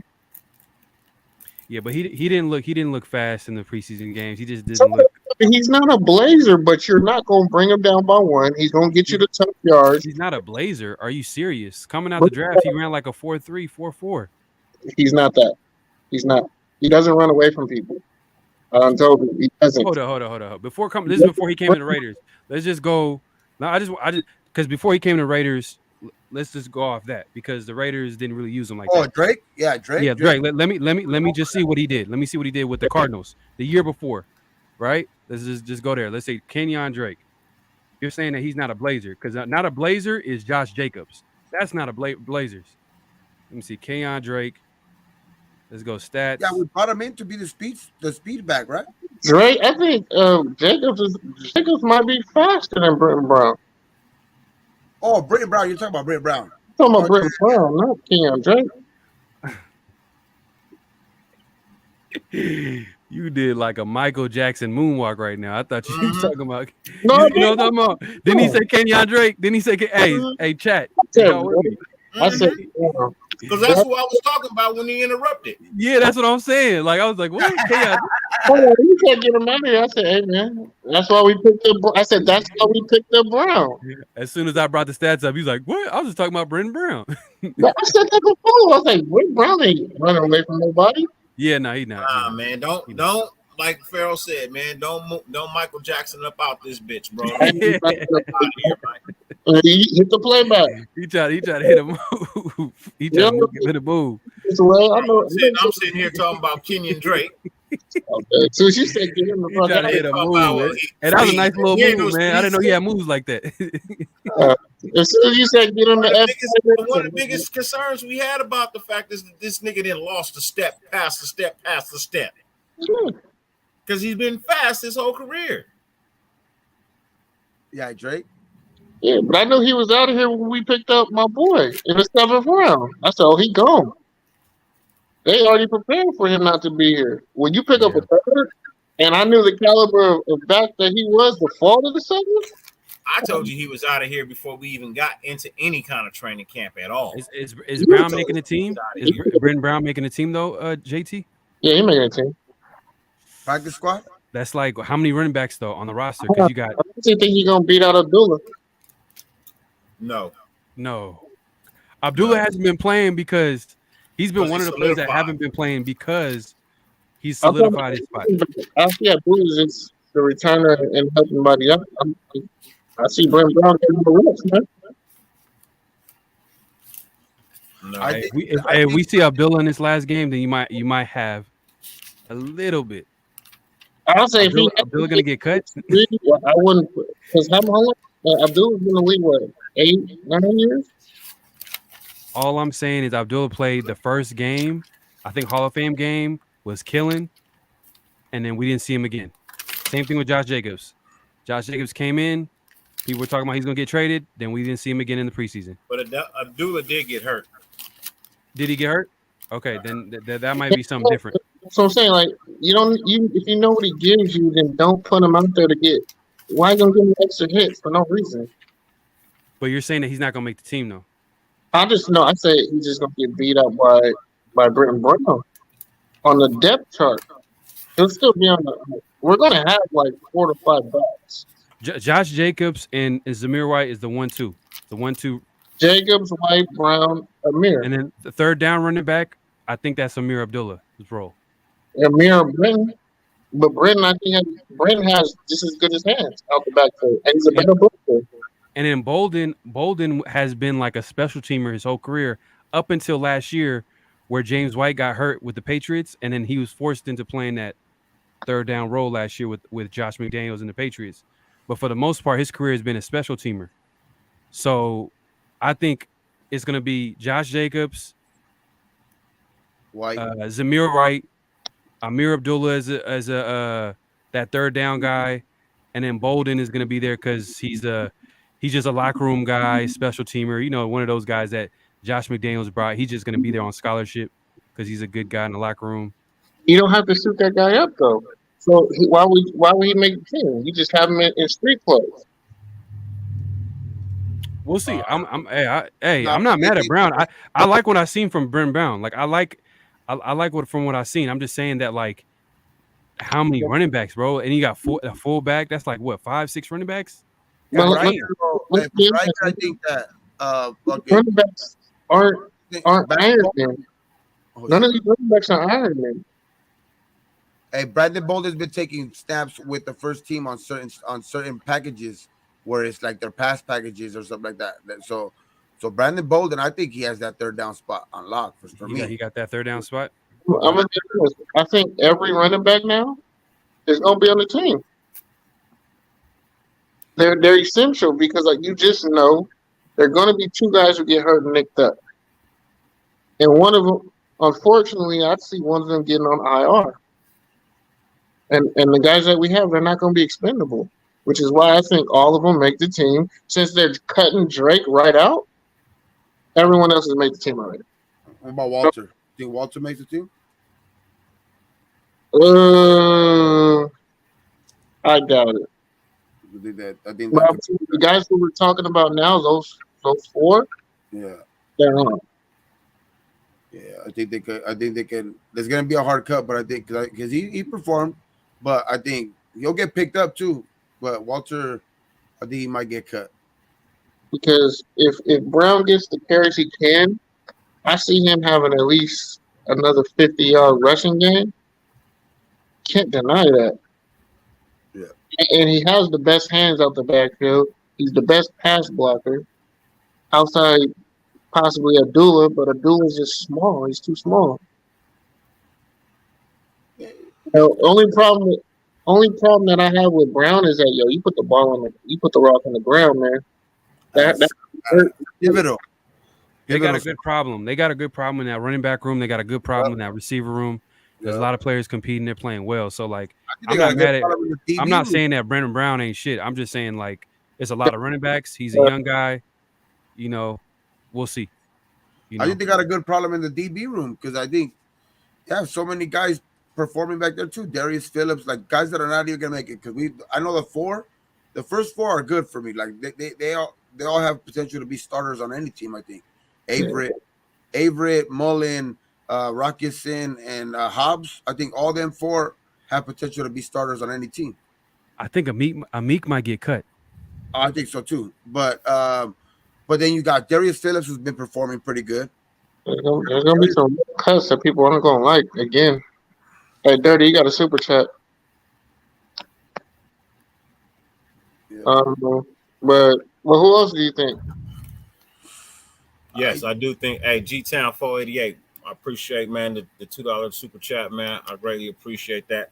Hey, I was just sitting here while y'all was talking, man. I put together my roster for the offense, man. I'm gonna break it down for y'all right now. This is what I think the offensive roster is going to look like. It's my 27 players for what I think. You know what I mean? I think they're only keeping 27 players on the offensive side of the ball, man.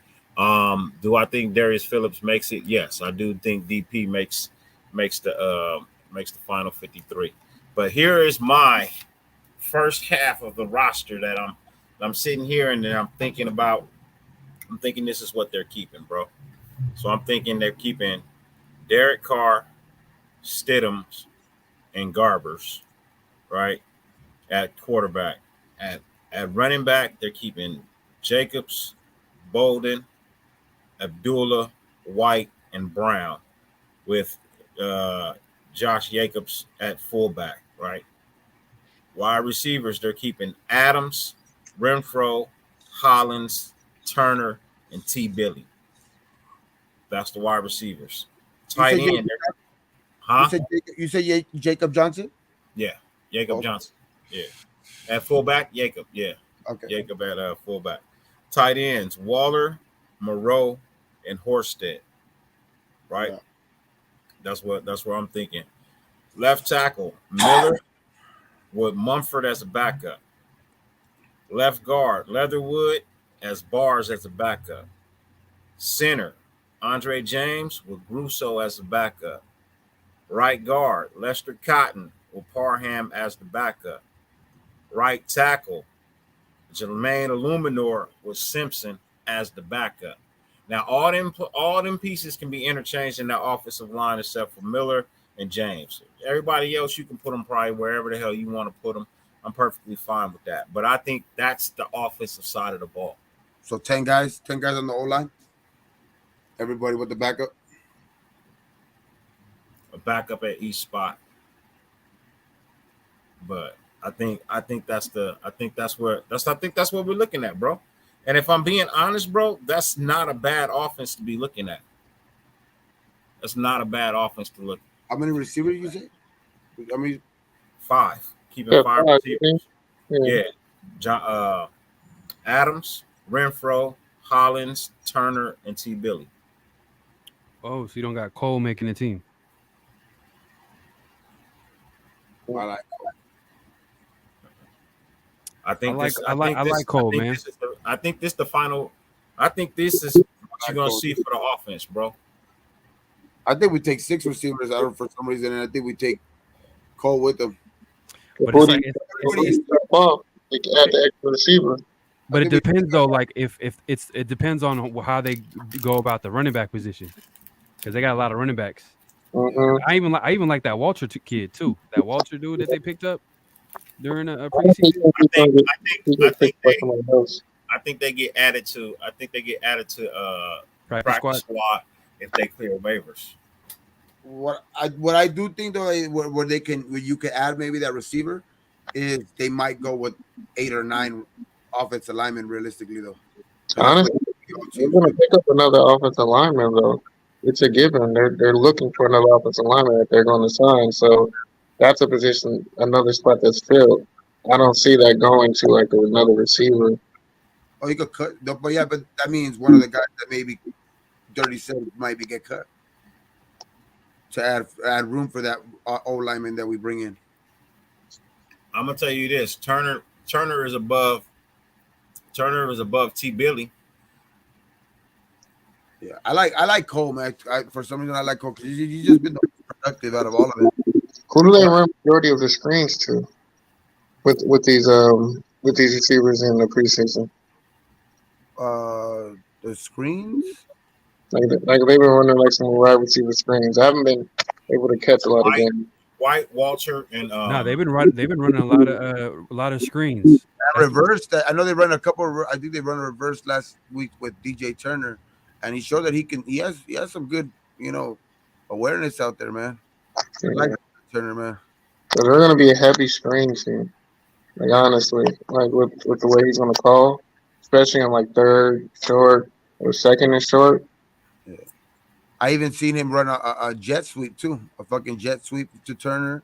There was a reverse, a jet sweep with Turner. So like they're trying to use him almost like if they could turn him into anything like that resembles even like a fucking Debo Samuel shit. Cause he has that build, bro. That fool's fucking built. Fucking DJ Turner. He's a little stocky motherfucker. And compared to Debo though. No, not yet. Of course, not. Hell no. But like, because that's like the plays that I could see him running last week, or like like plays that you've seen in the past run for Debo. You know what I mean? Like a jet sweep, a reverse. You know what I mean? A wide receiver screen, those type of shit where you could use them other than a wide receiver. But yeah, man, it's about that time. Yeah, man. Shit, I got 4 minutes to go. Before we roll out, I appreciate everybody. Pharaoh, let them know where they can find you. What you got? Yeah, man. Y'all can find me everywhere on social. Pharaoh NFL, PHAROAH NFL. But most importantly, man, if you haven't already, go ahead and go on YouTube and look me up, Pharaoh NFL. Just like I spelled it. Go ahead and subscribe, man. Check me out. And yeah, man, and Dirty, man, I appreciate you for having me on, man. It's always good talking football with all y'all, man. Show, man. Hell yeah, man. See you, man. Good seeing you. Yes, sir. JT, let them know where they can find you at, brother. Find me at dirty_Raider on Instagram. You can find me at Pharaoh NFL, YouTube. You can find me in the passenger side with Gabe, chasing people on the street for cutting us off. Find me anywhere and everywhere, baby. Yeah, for sure, man. Great. Let them know where they can find you at, brother. Oh, yeah, you can find me at the smoke out hour, man. Shit, smoking somewhere, fucking at 420. It's always 420, but yeah, Raider Gabe, just like that, one word, man. For sure. Find me there and at Instagram at Raider Gabe 54. Stay tuned. Yes, sir. Ladies and gentlemen, it's been a wonderful time spending time with you guys, man. Coming into that 3-hour mark. But 50 billion things on YouTube. The fact that you allow us to grace your screen for any amount of time is more than greatly appreciated, more than I could ever possibly say. You know what I mean? The fact that I had over 100 watchers at this late hour, man, it really means a lot to me, man. It feels good to know that, you know what I mean, the nation is back in tune. You know what I mean? Ready to see some football, ready to talk some football, ready to just be about the shit. You know what I mean? And you know what I mean, Friday nights, Saturday nights, you know, of course, I got the Dirty Lunatic show. But I mean, just because it's skit comedy, don't forget we do go over what is going on in the NFL and with the Raiders as well while we're there. We just bring you a couple of laughs in the intermits of talking Raider football. Ladies and gentlemen, it's always a pleasure to spend any time because, like I said, you don't have to be here, but the fact that you choose to be here means more than I could ever verbally express. So I thank you, and once again, no matter what, just remember, no matter how much it rains, you can never stop the sun from shining. Raider Nation, YouTube, go get your motherfucking sunshine, man. We out. Peace.